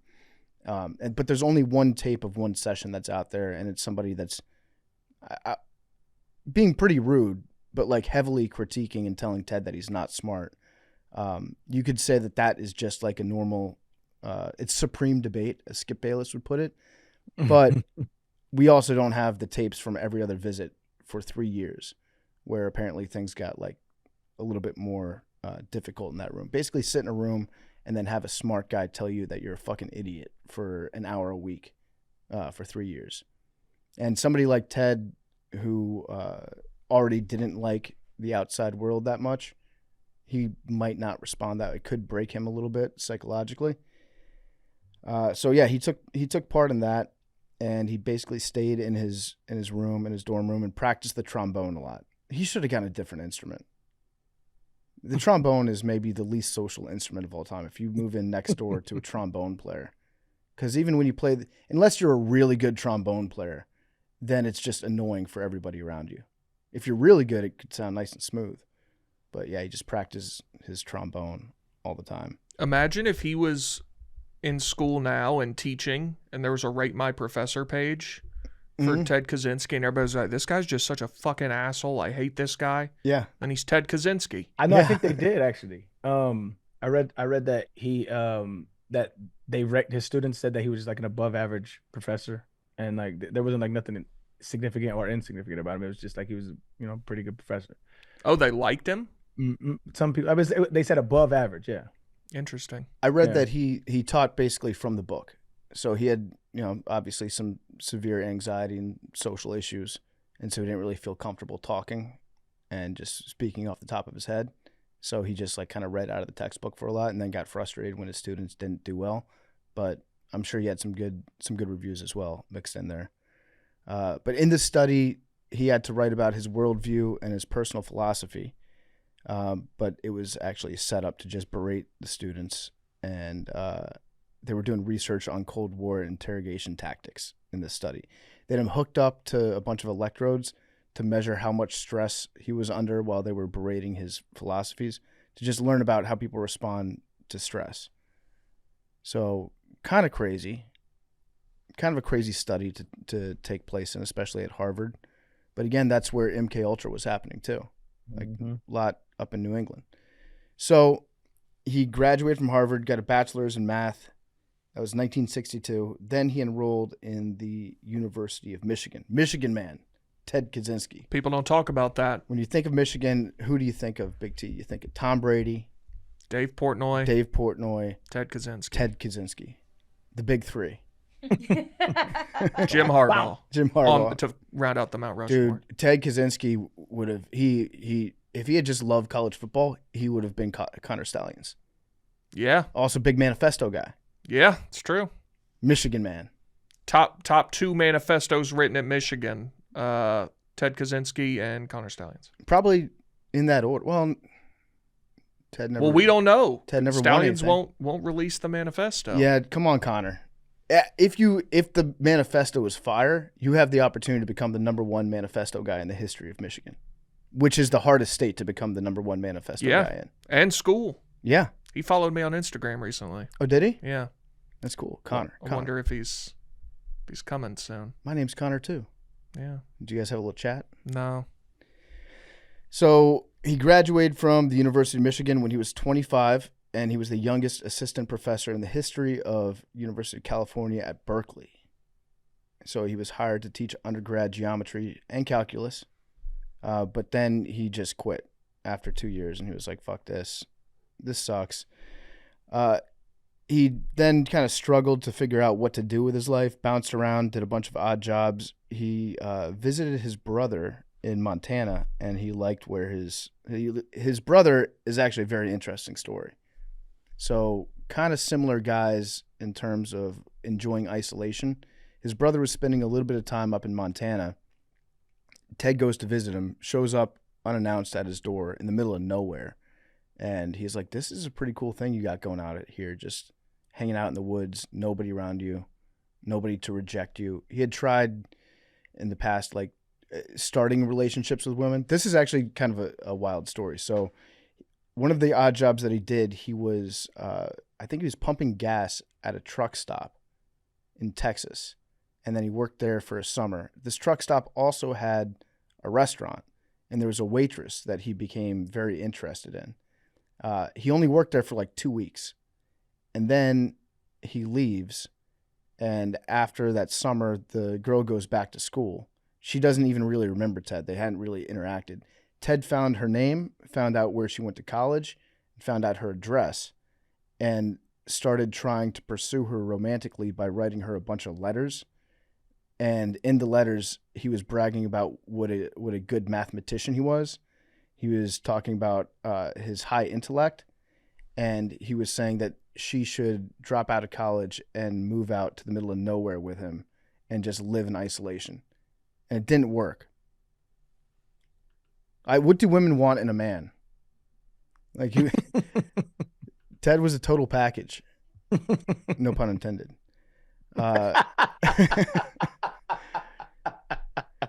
Yeah, got rejected by her.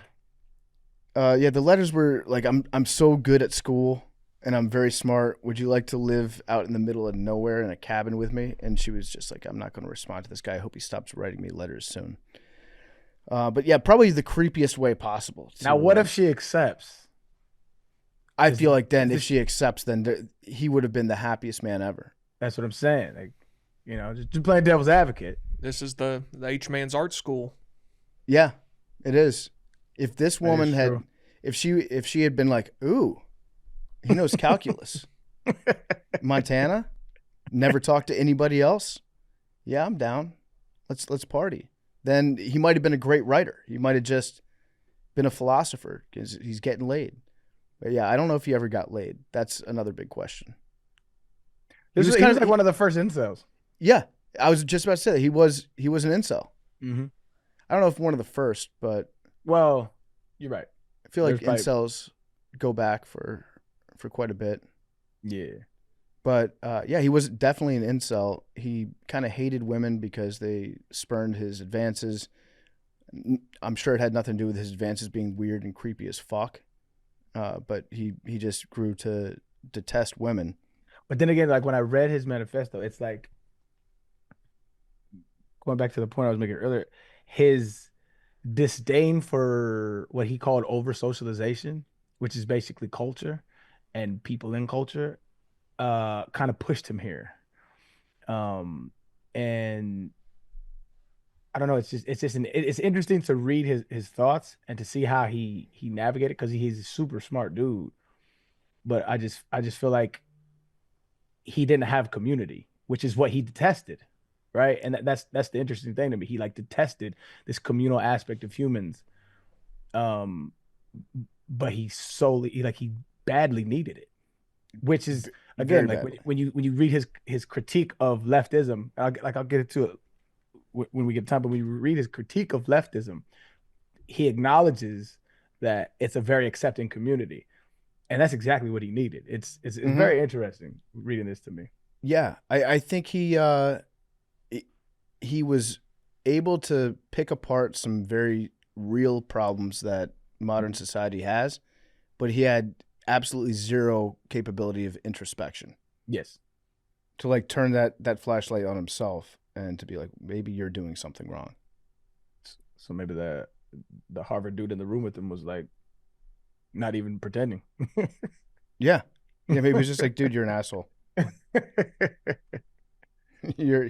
That guy was right. So him and his brother have this very interesting relationship because I don't know what happened to them as kids to make them both like this, but they both loved isolation. And Ted loved visiting his brother so much, he's like, that's what I want to do. I want to live in the middle of nowhere and just be left alone and stay away from society. And his brother had that same vibe where his brother didn't know what to do after school.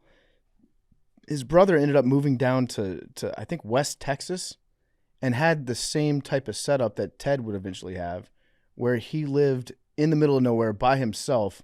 He didn't have a house. He lived in a ditch, I think for over a year. So he dug a hole in the ground that was like 4 feet wide and like 10 feet long. And then he would take a piece of sheet metal at night and cover his little ditch most of the way to keep him protected from the elements. And he just lived like in a hole in the ground like Saddam Hussein for an extended period of time in his life. Like, and his brother sounds like a pretty normal guy right now. I've heard some interviews with him. And he sounds like relatively like just a guy. But he's a guy that wanted to live in the ground for like over a year. Really strange stuff. And then his brother ended up finding a woman. I don't know how he found a woman living in a hole in the ground. Like he must have some serious riz. Standards are low. Very, nowadays. very low. Yeah, what's his name? Was it David? I forget his brother's name. David Kaczynski. David Kaczynski. Yeah, whatever it is. It's like if you can get a girl to go back to your place and your place is in the earth, shout out to you. But yeah, he found a woman. They fell in love.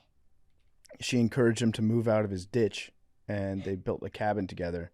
And that pissed Ted off big time because him and his brother would write letters back and forth talking about their isolation, and Ted would like critique society, and David would do the same. And then when David found a woman, Ted was like, dude, you sold out. You sold out on me. Pros before hoes. Working for big woman now, huh? Yeah, you've been compromised. So, yeah, he wrote some very mean. Well, him and his brother also had this relationship where prior to David living in the hole in the ground, he was working at, I think it was a factory, and he hired Ted to be a worker for him for a little bit of time, just trying to encourage Ted to make some money, interact with people occasionally. And Ted tried to woo one of the female coworkers there, and they ended up going out on like a date or two, and then the woman gently broke it off with him. It was like, hey, I'm not feeling a connection here.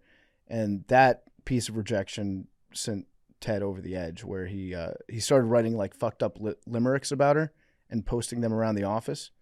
And then eventually his brother was like, hey, dude, you have to stop doing this. This is an office. You work for me. She's an employee here. You can't be doing this. And then Ted just posted the limerick one more time, and his brother was like, okay, you're fired. I can't have you doing this.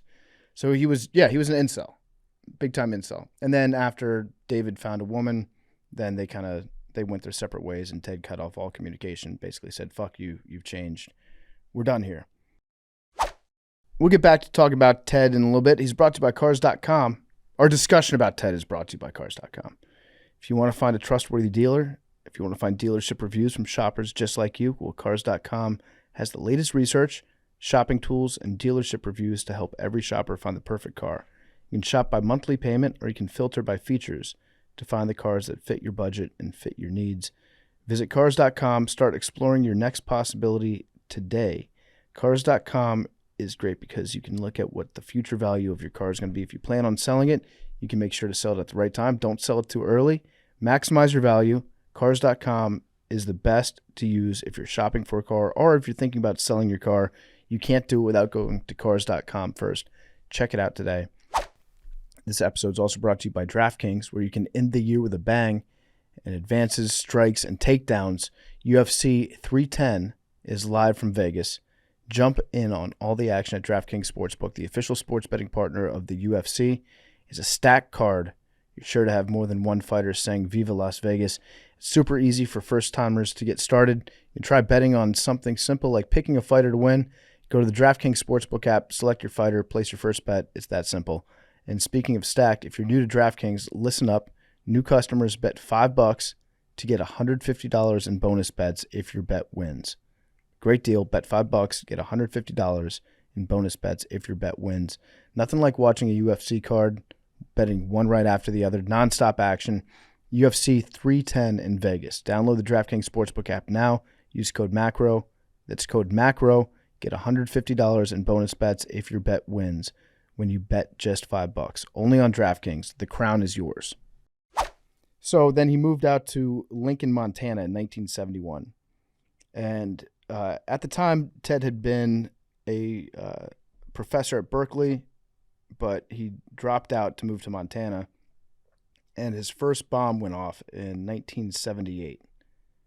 And it was targeted towards a professor at Northwestern named Buckley Christ. And Buckley didn't get injured. There was a package that had his return address. The return address was for Buckley Christ, and it was found in a parking lot outside his office building, and it had been returned to him. And Christ let security know, being like, hey, there's a package that has my name as the return address, but I didn't send it. You want to take a look at this? And by the way, the name that the package was addressed to was a professor at a different college. So on the address line, it was a professor at a different college. The return address was a professor at Northwestern. It got returned to Northwestern, and he was like, I didn't send this to this other professor. Let's get security to take a look at it. So the security guy came by. He opened it. Wild, though. I mean, Yeah. just to put that in perspective, there's not a package with my name on it that I'm not going to open that I see. I'm like a little child when it comes to that shit. And Yeah. I want to see what's in the box, like Castaway. Yeah. How do you not open that last package?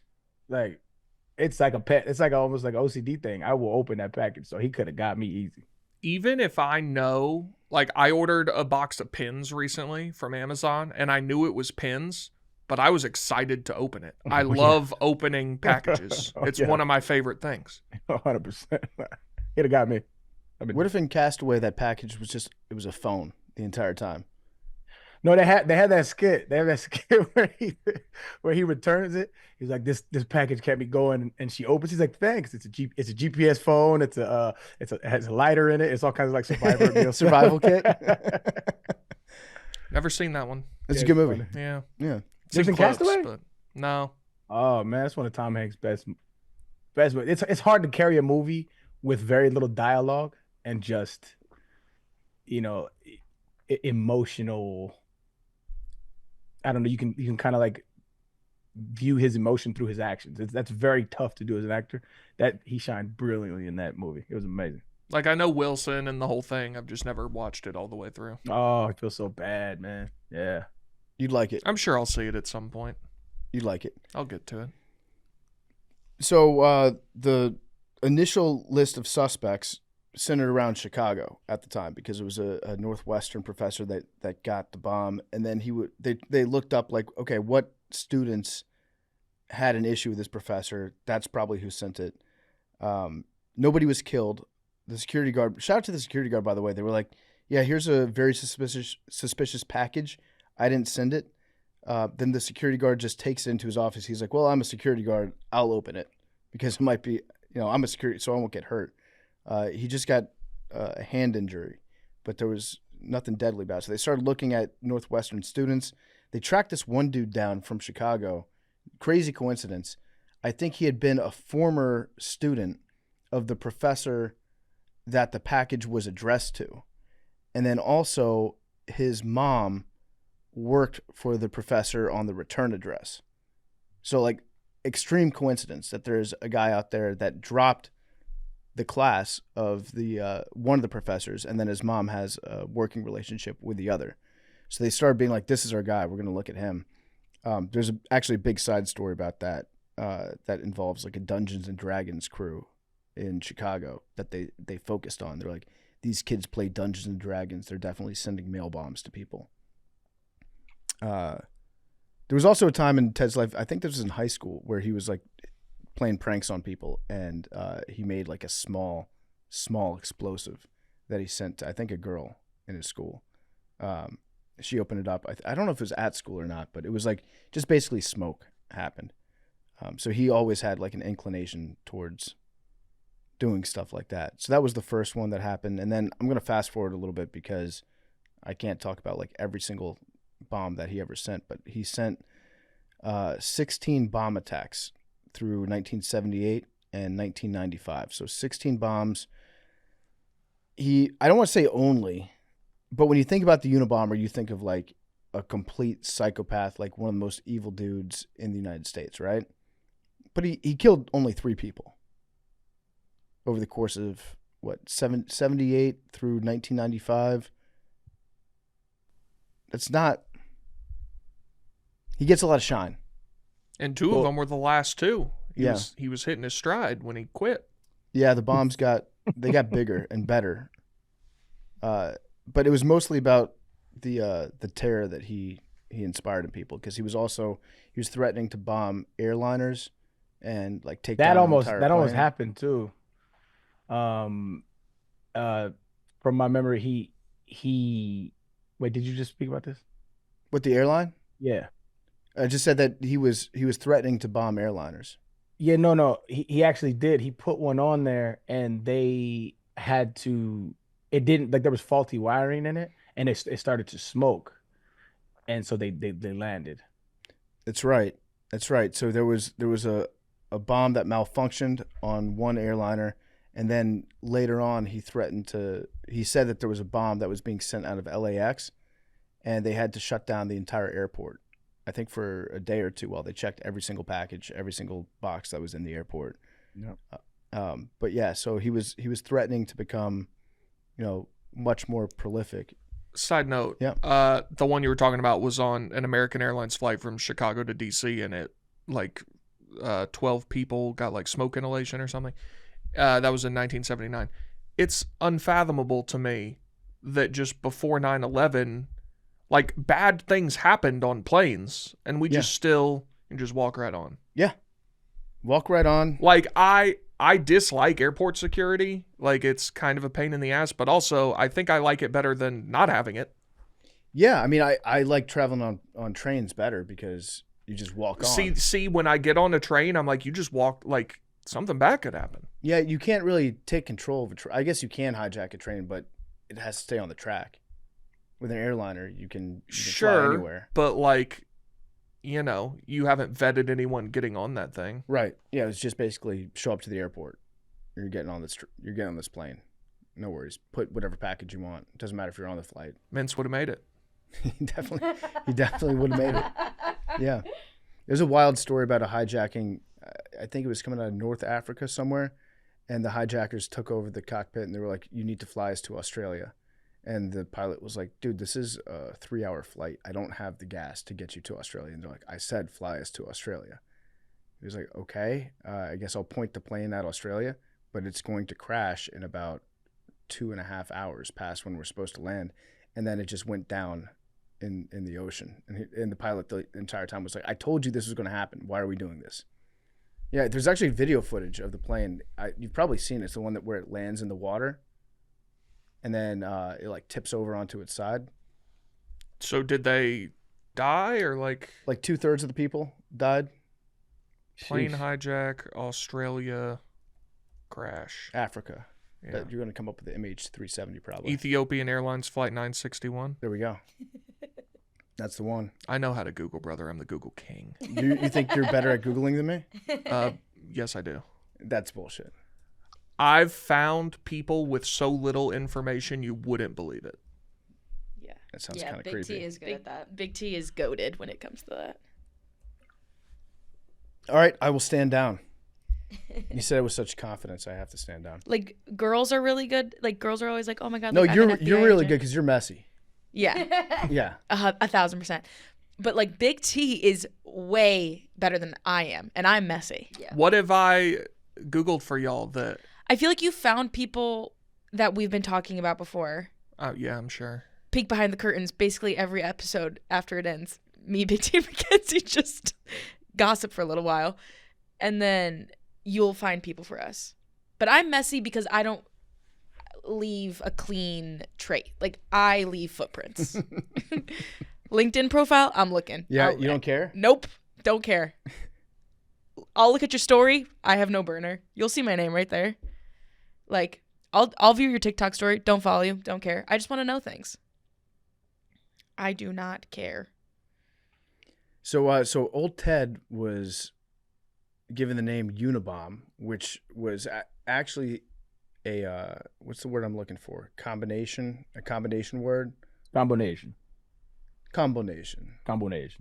But it meant university and airline bombing targets. Unabomber. One of us said litigation. Litigation. As you were. I apologize. Bacon. He was targeting people that were either involved in academia or people who were contributing towards the decline of the world as he saw it. So he ended up killing a PR executive named Thomas Mosser. The PR guy was working for Exxon, and he helped to rehab their image after the Exxon Valdez spill. He killed an employee of the California Forestry Association. And this whole time he was, living in his isolation cabin out in Montana. He hated his neighbors. He was maybe the worst neighbor. I would like to see what the Nextdoor app would have looked like at the time when Ted was out there. So he hated any sort of progress. There was one neighbor that had a sawmill, and he snuck in the middle of the night and dumped a bunch of rocks into it and destroyed the sawmill because it made too much noise for his liking. There was one that he hated motorcycles, by the way. That, to him, motorcycles were like number one bad thing about society, is people driving motorcycles. He had a neighbor who owned a motorcycle, drove it by his cabin one time, and Ted was like, fuck this guy. So he found out when the motorcyclist was going to be gone. He broke into his house and took a shit in his bathtub and left. Interesting. I guess on the list of things Ted Kaczynski's done, could have been worse. Yeah, it could have been very bad.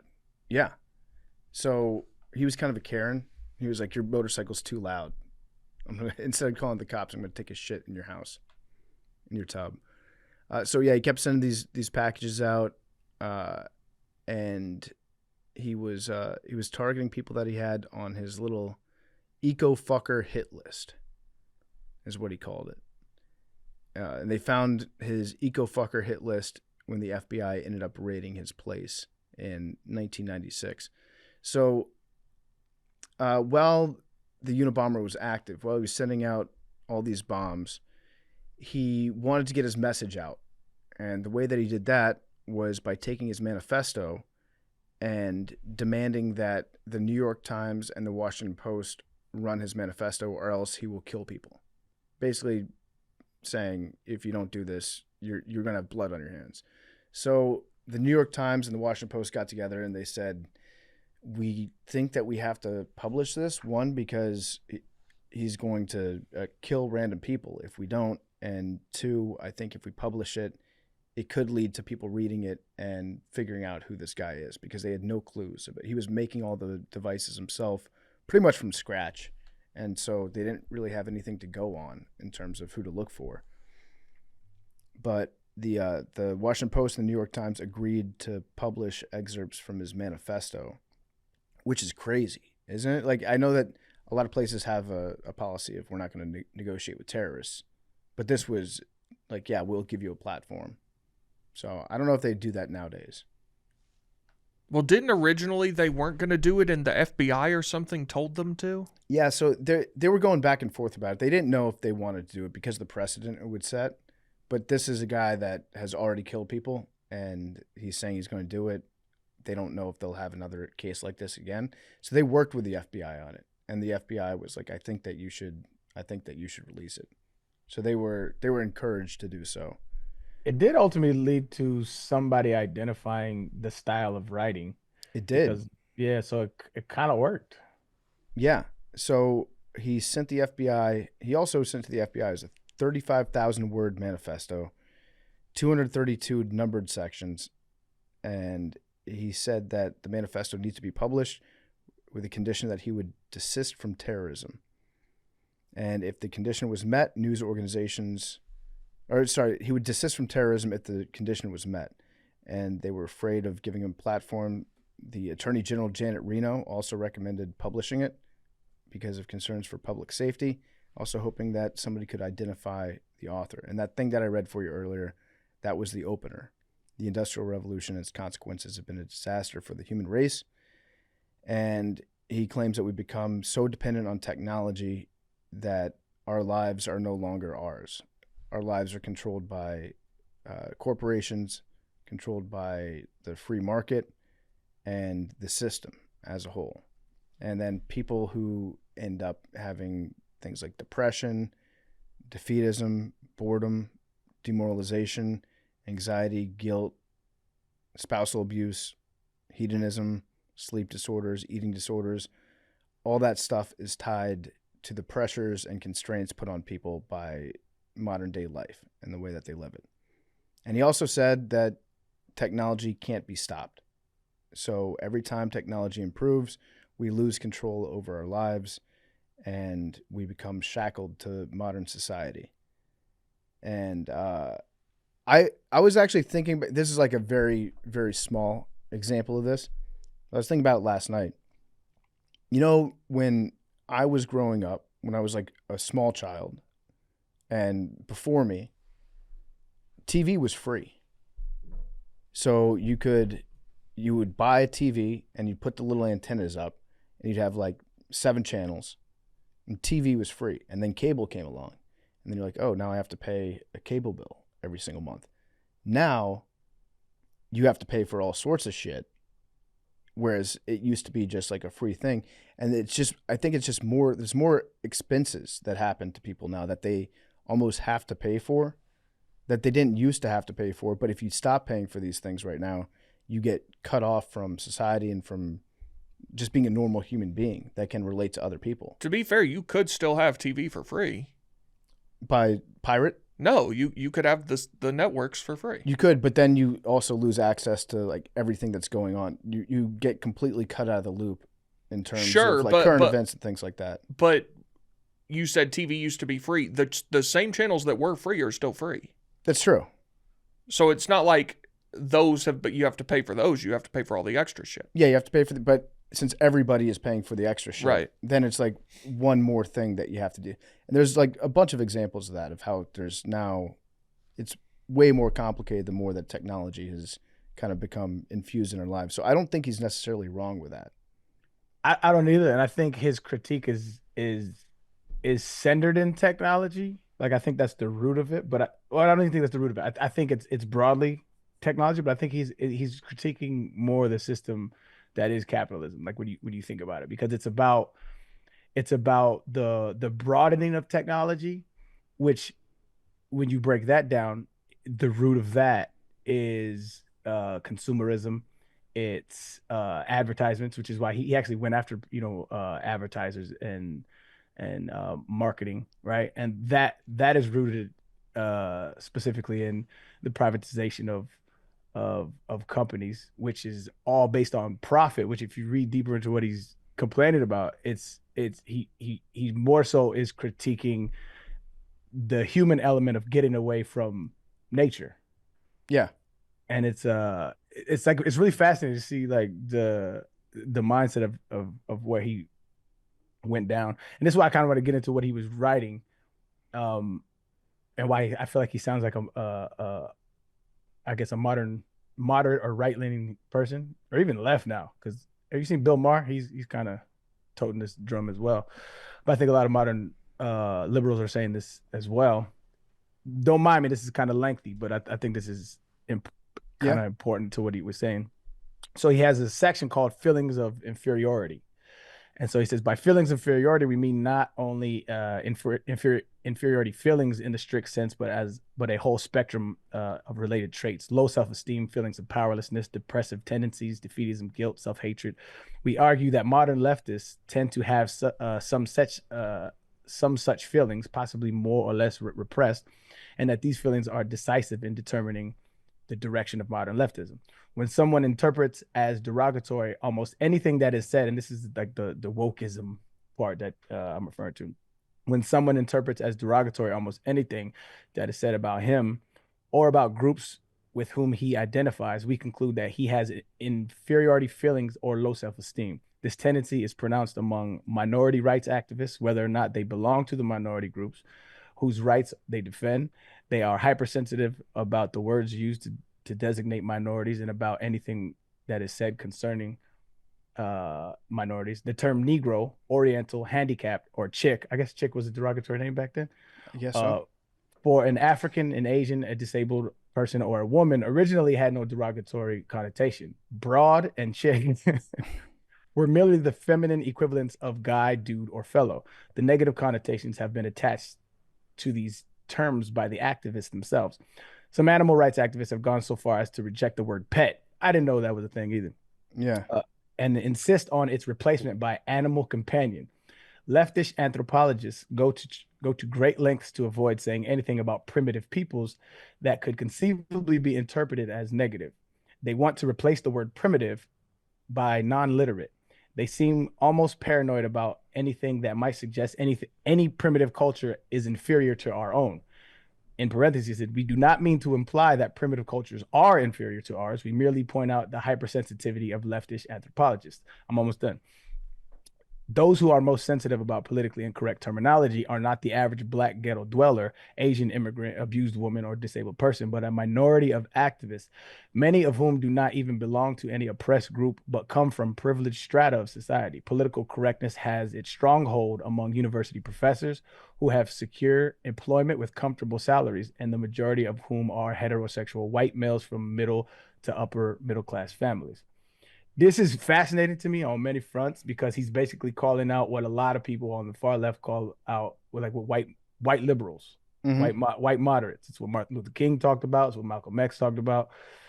And he's calling that out too. But in a twist of fate, in a twist of irony, he's critiquing these pockets of, like I said, communities which didn't have a lot of language to label back then, but like I said, he sorely needed it, because what we found out later is that he had an extreme he had different kind of thoughts about his sexuality and who he was as a human, so much so as he went to the medical staff at his university and was talking about getting a sex change. Yeah. And he thought that he was never going to be able to touch a woman, so that he wanted to be one, and he thought he was one. And that's fascinating to me, because the very critique of him and the communal critiques that he's feels strongly against would have welcomed him with open arms. But he thinks that's detrimental to society, because I think it goes back to his youth. And here I'm psychoanalyzing him, a murderer. But I think it goes back to his use of him being rejected, and that rejection projected throughout his entire life, rather than try to understand why people need culture and why people need community. Yeah, he had a lot of self-hatred. Mm-hmm. Yeah, he attacks the left. He attacks the right at times too, and it's hard to pin him down in terms of, is he attacking the left from the right, or is he attacking the left from the farther left? Yeah, that's hard to pin, but just from my reading of it, I think he's probably a little bit more right leaning. This has nothing to do with my political ideation. I just think that his critique had a lot to do with, he talks a lot about, like, I believe he might have been a race realist as well.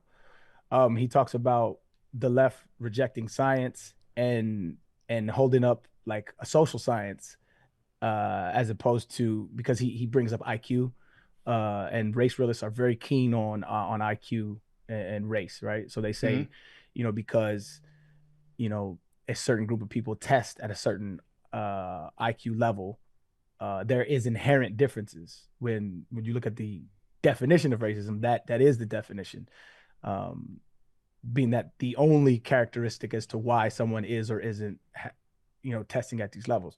So he was, I don't know how deep he was into the race, or even the IQ differences in races and other subjects. But like when you the more you read it, it feels like he's critiquing all sides, because his critique of conservatism was like, if I remember correctly, I had it written down, but he was basically saying like their love for technology is just as stupid, and there is no there's like, you have to blow the system up, like that. Yeah. That was his critique. So it was his critique wasn't conservative. The conservative social norms are this, that, and the other. It was more like, y'all are falling for the bait and switch that the left is pushing. It's like his critiques of conservatism were, you're a slave to capitalist society. Yeah. And a slave to people who will control your lives by controlling the flow of money and make you do things and ruin your life by forcing you into a lifetime of doing stuff that you don't want to do, and it'll. It's low key a left critique, though. That's what's funny about it. And then his critique of it kind of is. And I mean, it sounds like Marxist. Like that's like Karl Marx. That's kind of his thing. It's like you're a cog in the wheel of the system that is. Yes. Yeah. And then his critique of leftists was, you're rejecting reality and your constructs of society and language and interpersonal relationships are based all on lies, and because you're putting this lie at the center of your life, then that's going to also make you crazy because you're not living in reality. Yeah. And also, women won't sleep with me. And that's what's the interesting part to me is, I think if he, because a lot of people in those days, and this is why like the trans issue is so polarizing today, is because all of the lexicon involved with it is being developed on the go. And so back then there was no word for what he was feeling internally. I feel like a woman, or I feel like I might be a woman. Like that he was, so he probably, it's why I think personally, this is why you see a lot of like, if you see a conservative be outed as gay or watching trans porn or whatever the case may be, I think that's a lot of like self guilt, because you feel like that the society and the social bubble that you live in feel like that way of life is abhorrent. And if you're having those thoughts and feelings, it's almost like you're rejecting yourself. And so you overcompensate for the fact, and you project it upon society. And so I think that's what's kind of happening now, is like there's just now language, emerging because of the internet and communities springing up saying, oh, I'm in a small county in Montana, and I can reach out to somebody in Wisconsin that feels the same way I do. Like that community is starting to develop language, and people are starting to understand how they feel. And I think back then he struggled with who he was, in his identification in his own sexuality. I also think he wasn't a woman, because I don't think that a woman would have been able to be a mail bomber.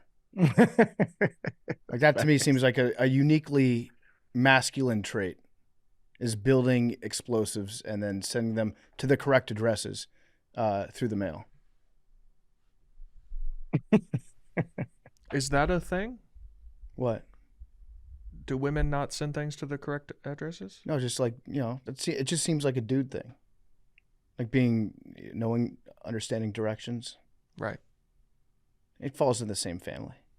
Also, a woman would not break into somebody's apartment or house and take a shit in their bathtub. Yeah. Because women don't poop. Some of these breakup stories I've heard over the years. Hell hath no fury. That's okay. That's a good point. Yeah. Maybe if the motorcyclist, maybe Ted was actually a repressed like Scorned lover of. woman. Yeah, he was an old lady. Like all he wanted to do was just ride on the back of a hog. And this guy turned him down. And so then he snapped into breakup mode, and he was like, he was just always forever in breakup mode. yeah, I'm going to put on Carrie Underwood and go over to his house in the middle of the night and take a shit in his bathtub. That's a fair point. Good critique. So he sent this shit to the FBI, to the New York Times and the Washington Post, and they were initially reluctant to publish it, but he did get a response from Penthouse. Penthouse was like, "We want to publish your manifesto." Shout out to Penthouse, by the way. You know how like every time somebody goes viral online, you see like a PR release from Pornhub being like, "We like to offer you a contract to be in one of our videos." That's essentially kind of what Penthouse was doing at the time. They said Penthouse is one of the biggest and most quoted magazines in the history of our industry. For 25 years, it's the single biggest selling magazine in the Pentagon. If it's the attention you want, you'd be hard pressed to do better. And then Ted actually wrote him back. He eventually decided not to publish in Penthouse. But at one point he wrote back saying, "We are very pleased that you've offered to publish our stuff, and we thank you. We aren't in the habit of reading sex magazines ourselves, but we don't have anything against those who do read such magazines or those who publish them. However, it would be to our advantage if we can get our stuff published in a respectable periodical rather than in Penthouse, because many people do consider sex magazines to be disreputable or worse." And the publisher, Penthouse, wrote back, "I'm a little miffed and a whole lot disappointed by your recent communication. In your first letter to the New York Times, you categorically undertook to desist from all terrorist activities if the Times or some other nationally distributed periodical agreed to publish your manifesto. Well, I agreed immediately and without reservation." So it was not published in Penthouse magazine. And the way that he got caught, he got turned in because the manifesto was published, and sure enough, somebody did recognize some of this writing, and that person happened to be his brother David. Damn. And actually, Ted might have been right about something. His brother's wife, the guy that took him out of the hole in the ground, that Ted was like, she's going to ruin everything about you by making you live in a house. She read some of the writing, and she knew that he had long correspondences with his brother, and she knew what some of that writing was about, and she kept telling David, "Hey, this sounds like your brother." And he kept like pushing her off. Hey, that's a rider though. I mean, think about this.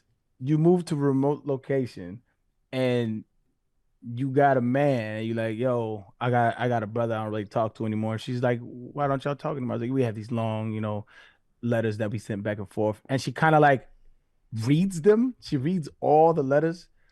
Yep. That's a rider right there. I want you to be helped. She was probably trying to, you need to reconnect with your brother. She was probably doing like something like that. And then she found out like, "Hey, wait, hold up." It's probably a murderer. Yep. That's kind of fire. Shout out to her. Shout out to her. Great job, her. And then eventually he became more convinced that it could be. There were some lines that were like word for word, bar for bar in the manifesto that were in some of the correspondence that he had with Ted in the past. There were also some very similar misspellings. Like he would only use one L in willfully as opposed to WILL. And then occasionally he would write CLEW, CLEW. And that kind of made his brother go from being like, there's 1,000 to 1 chance it could be Ted, to, okay, maybe it's like 50-50 that it's Ted. That's why I think like these guys are trying desperately to get caught, because you would think you would make your writing style as ubiquitous as possible. Yep. As to avoid this type of situation. You would think so. But there's something about, you want to inject like a little bit of personality into it. Like, yeah, I mean, you're trying to get caught. Yeah. Or at least you get off on putting things that could get you caught into the letter because you think that you're so much smarter than everyone. Right. That's probably part of it too. That you'll get away with it. So David went to the FBI, and there was, I think the phrase that he saw was using the phrase cool-headed logicians was in a letter from his brother to him. It was also in the manifesto. And he's like, I've never heard anybody use this phrase before. And Ted has a lot of, similar vibes to what you're seeing in the manifesto. And also Ted was born in Chicago and the first bombings took place in Chicago. So you might want to look into this guy. Eventually they listened to him, and the FBI people that were assigned at looking into who the Unabomber could possibly be were more obsessed with finding out like what type of font was used on the typewriters, and then comparing that to other letters that were sent. Be like, oh, it's a different typewriter. But then there was one lady that was more into understanding the point of view from the essay, and then connecting that in with Ted's personality. And she ended up being right. They raided his cabin. They arrested him, and they found bomb-making supplies. His cabin was all fucked up. There were like oil and grease stains on the wall in his cabin from the like 3 different ways that he would like to sit down in it, because he didn't really bathe. He would like occasionally wash himself off before he went into town, but he would like lean up against a wall, and there was a human outline of grease that had just been stained into the wall of his cabin from where he liked to sit. And yeah, they found a typewriter that matched the typewriter. Yeah, exactly. So they found all this evidence, and then he went to trial. And in his trial, his lawyer tried to plead insanity. And then Big T, we were going to speak on that earlier, right? Or was it Arian? No, Arian said something about it. I said what? I'm sorry. About his lawyer trying to plead insanity. Yeah. So he wanted to represent himself originally, and the judge declined that, which is odd. But the judge declined that, and his lawyers wanted to plead insanity. And I just thought that was very odd, because it depends on the legal definition of insanity. I guess I could look that up and I have it. But if you read his manifesto, this is not an insane person, to the extent that they don't understand like social settings, the social underpinnings that make a society, and its critiques of that. It's hard for me to buy that, as I guess that's why it didn't work. But I don't understand that as a lawyer trying to plead insanity when this dude is obviously highly intellectual. Yeah, because the points he was making they're not necessarily wrong, but then his whole turning the remedy for those points into sending bombs to people. Yeah, that does. I think he could probably argue that he was sending bombs to people to draw attention to all the things that he was, all the problems that he was drawing, that he was noticing in the world. And the only way to get this critique out is to create a splash. And the only way to get people interested in some guy that lives in remote Montana is if he's conducting terrorism. Like, that's terrorism 101, right? Yeah. One of his critiques was, one of his critiques of the left was, he was saying that left environmental activists don't go far enough. Yeah. And he was like, y'all ain't doing enough. Eco-fascist. Yeah. That's a real type of person, or a real political ideology. And they're very confusing to people because they're so far right, but they also believe vehemently in ecological causes. Well, that's a philosophical question I'm going to pose to you. Oh, okay. I like that. Because it's like it's the train, the trolley problem. Mm-hmm. So if you believe, because it's like your critique of Alex Jones, right? Your critique of Alex Jones is, if you really thought that all that shit was going on, you a sucker because you didn't do anything about it. Right? Yeah. Those fascists. If I believe that the world is going to, or like humanity is going to be detrimentally affected by the billions, and I don't do anything either systematically or impactful enough to cause a jump in the needle of climate activism. Mm-hmm. Do you view those arguments in the same veil? Kind of, yeah. I kind of do. So okay, let me ask you this. Like, you're talking about just like I don't know if it's Machiavellian or utilitarian, where the ends justify the means, and if you want to affect a change, then you also have to accept that you will have to like kill innocent people. Well, okay, so if I don't do anything to cause a big enough rift to shift the societal zeitgeist on the issue that I feel is pertinent, then I'm aiding in the destruction of humanity. Yeah. So do you, in a sense, and this is get a little deep, but like, do you in a sense agree with eco-fascism? Because I know you think climate change is a thing. Yeah. I think it's very tricky. I'm anti-murder. That is my statement. Well, so okay, that's kind of the thing. So but then I'm the problem. Yeah, then I'm the problem. Then you become a murderer. I guess I'm a murderer. I'm a U.S. taxpayer. We're all murderers. That's true. That's also true. Think about it. Yeah, again, like a lot of the stuff Ted was saying, not necessarily wrong, Right.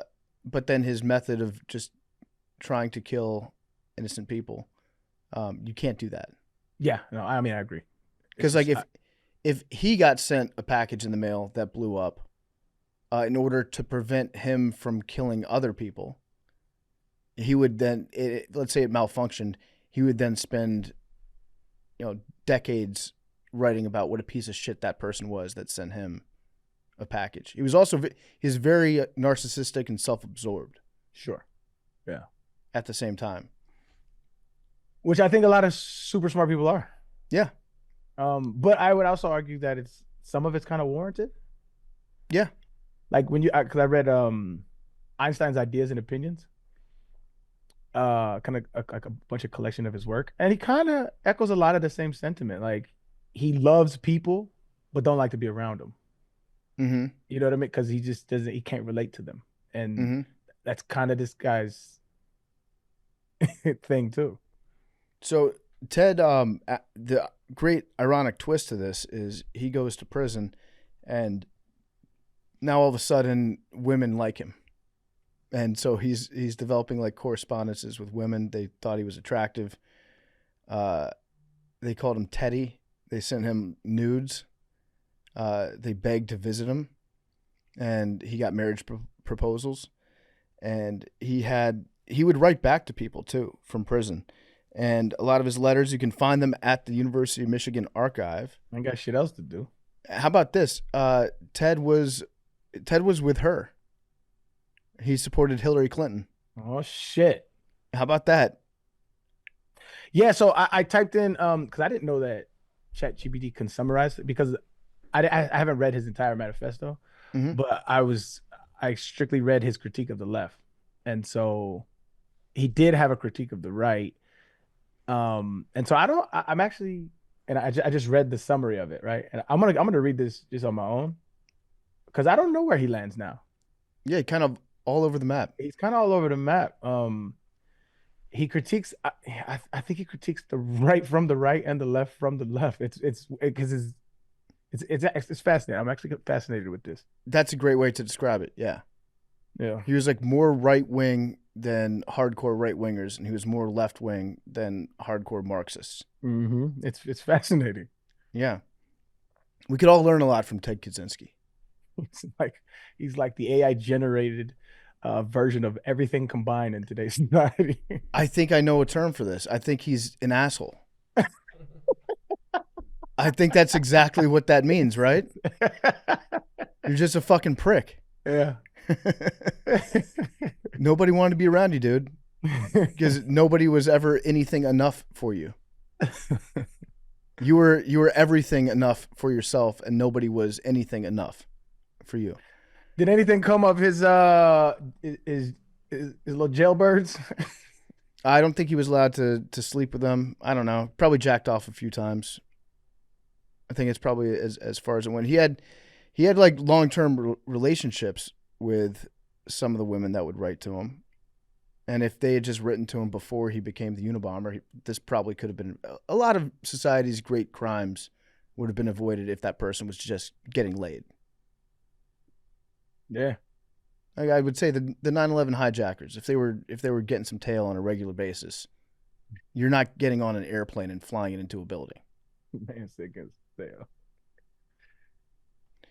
Yeah. So Ted, he died in prison. Where he went to prison was interesting. He ended up being transferred to ADX Florence, which we've talked about, and he was on that same row with Timothy McVeigh, Ramzi Youssef, the guy that tried to blow up the World Trade Center in the early 90s.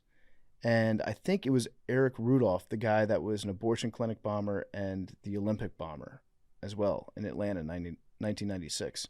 So they called it Bombers Row. They were all hanging out together. He had long conversations with Ramzi Youssef about his use of terrorism, just meeting of the minds. Probably not. I would have actually loved to. We should have made that Big Brother. Just had cameras in all the cells just so we could listen to these guys converse about their crazy, crazy ideas. And then now Ted's being looked at as potentially the Tylenol murderer. I haven't heard any updates on that. Do you guys know the Tylenol murderer?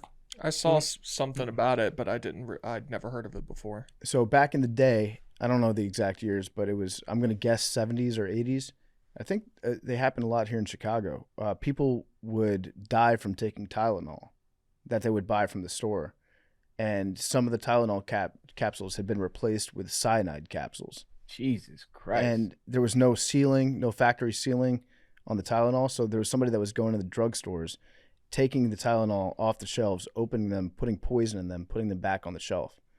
And there are a lot of ties to Ted's methods.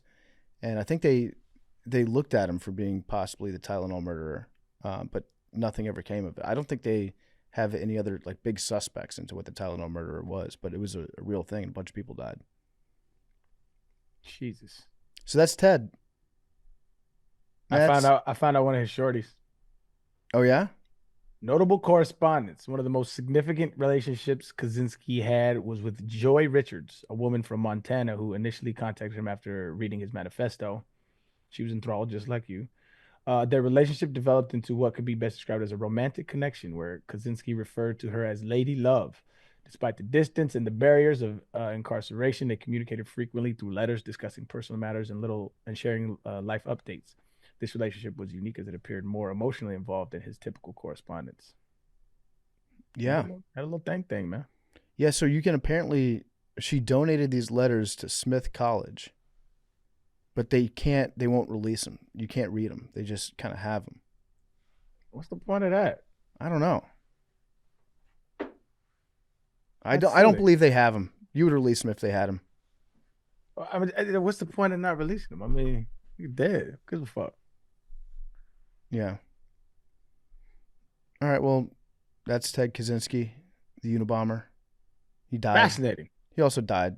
Just footnote. Oh, yeah. It's suicide, wasn't it? Some people, I can't really, I don't know. I've seen some things that say that it was a suicide. Let me see what I got it saved here. Oh yeah, he hung himself. Was it, because he also, but he was old as shit. He also had like bad cancer. Yeah. But they found him, he had like strangled himself. Okay. Well, anything else? Have you seen the video of the UnitedHealthcare guy? No. Yeah. It was so like it's a hitman. Yeah. I don't think I want it. I'm sure it'll pop up in algorithm after I get done watching a video of like a podcast clip from Mostly Sports. The next thing, I'm going to go from Brandon Walker's face to it is a autoplay shot in the chest. Has a silencer on it. I see a lot of people saying he's using subsonic ammo, which is why he cycles the weapon manually and then keeps shooting him. Doesn't hit him in the head. Walks up to him, puts another one in him to make sure he's dead, and then cycles away. So why would he use subsonic ammo? Doesn't make as much noise. Okay. But then it gets, I think it kind of jams the gun, so you have to cycle it manually. How many times does he shoot? I think 3 or 4. Because the first time he hits him and he doesn't go down. Like you can just tell, you can only see the back of his head, but he is a pro. Yeah, I don't think I want to watch that video. Apparently, though, I saw a tweet that said the bike that he ran off on is a city bike. Oh, yeah, I saw some guy tweet he scrapes city bike data and like he's like, I found the bike that it is. I want that guy in jail too. The guy that found the bike The data? guy who's just he's like, I found this because I scrape city bike data every day. I want that guy in jail. Yeah. Wait, he just does that as a hobby? Apparently. Yeah, that Let me guy should find be it. in prison. Yeah. But yeah, or you could use him like they do like video game hackers. They figure out who these people are and they'll be like, yo, come work for us. Or the CIA has done that before too. Yeah. I will use this asset, Big T. You're too quick to pull the trigger, dog. I say we need to use that guy. I mean, that might be, but so this guy tweeted, I'm fairly confident of where the UnitedHealthcare assassin escaped to. He escaped on an electric city bike, according to police. I happen to continuously scrape city bike data every minute so I can see where individual bikes go. The only northbound city bike to leave within 10 minutes of the shooting from any dock near the hotel went to Madison and East 82nd. Bike number 421-6511 left the dock at 54th and 6th at 6:44 a.m. and was docked at 6:52 a.m. at Madison Avenue and 82nd Street. This is the only bike that left within 10 minutes of the shooting and headed northbound. That guy lives in the Matrix. Yeah, like how does this guy have that information? How does he... Is that publicly available? I don't think so. Does he work for City Bike? I would hope not if he's tweeting this out. That's true. Yeah, good point. No, this guy... he also might just be lying. Maybe, but like that's oddly specific. He has the bike number and... Yeah, that's bizarre. But if this is true, then that guy's going to get caught. Because then you have to use your either City Bike account or a Lyft account to get people have tweeted the picture of him leaving on the bike and it doesn't look like a City Bike. So that might be all fake to begin with. It could just be, yeah, some poor person. Yeah, imagine the guy who was on that. Was just going to get some lunch on a City Bike. Right. Well, it was at 6:45 in the morning. But I also feel bacon, like egg, and cheese. If this man is a professional, he's doing something to fuck up the City Bike. Yeah, he to not be understands tracked. Yeah, that. but also if this guy's a professional, he knows that there's security cameras around. Yeah. That's why he's got his hood up. Comes from... I'm sure there's a camera somewhere the other way, but the way the camera we have faces, you don't see him. Yeah. And he should wear gloves. Yeah. Also, like, how did no one like see him? They did. There was a dude. There's a woman standing right there. Start shooting. He's like, in the doorway. Oh wait, I didn't see the woman. Oh wait, Yeah. I did see the woman. I thought I'm gonna be so honest with you. I thought it was a doorman. I didn't think it was a woman. Yeah, it's going to be interesting to find out. Is this a personal beef, private life beef, or is this After business seeing beef? the video, my tinfoil hat is on. For business do beef? it, run it. I don't even know what for. It's just like that was not someone whose like healthcare got denied and like. Why you say that? Because this guy's a pro. Why you say that? You can just tell by the way he's shooting and what he does. Maybe he has a suppressor. Maybe he's sick and the CEO denied his personal. I'm saying, I mean, unless that whoever you're describing hired this guy. Yeah. Like this guy is not a disgruntled. But what if he just happened, like, they denied healthcare to the wrong guy? I mean, like I suppose that's possible. Yeah, but... John Wick was like, I need a heart scan. And United was like, no, we can't do it. That would be John Q. Yeah, exactly. Yeah, this guy's much closer to John Wick than an average Joe. Well, is this graphic that's going around? Is this real? It's saying like the percentage of claims denied. I saw that. I don't know. Right. I have heard that. Yeah, it's true. Yet to verify that. I don't know, but there's a be careful. Claim going around. There's probably a lot of stuff that's being claimed in this. Yeah, I mean, and you're going to see a lot of just bullshit surrounding this. The bottom of it says, based on available in-network claim data plans for plans sold on the marketplace. I can't find origin. I haven't done any research, but origin to that claim as of yet. But it says that UHC declines 32% of their claims. So I would like to see if that's an accurate set of data. Something weird's going on though. All right. Well, it's the single shot for me. Like he has to keep reloading after every shot. Isn't it also in like a investing like a quarterly Yeah, they were having an investors conference today. But that doesn't necessarily mean that it's business related because that's publicly available. So anybody could find out that this person is going to be in this location at this time. All right. Well, stay safe. We'll see you guys next week on Macrodosing. I love you guys.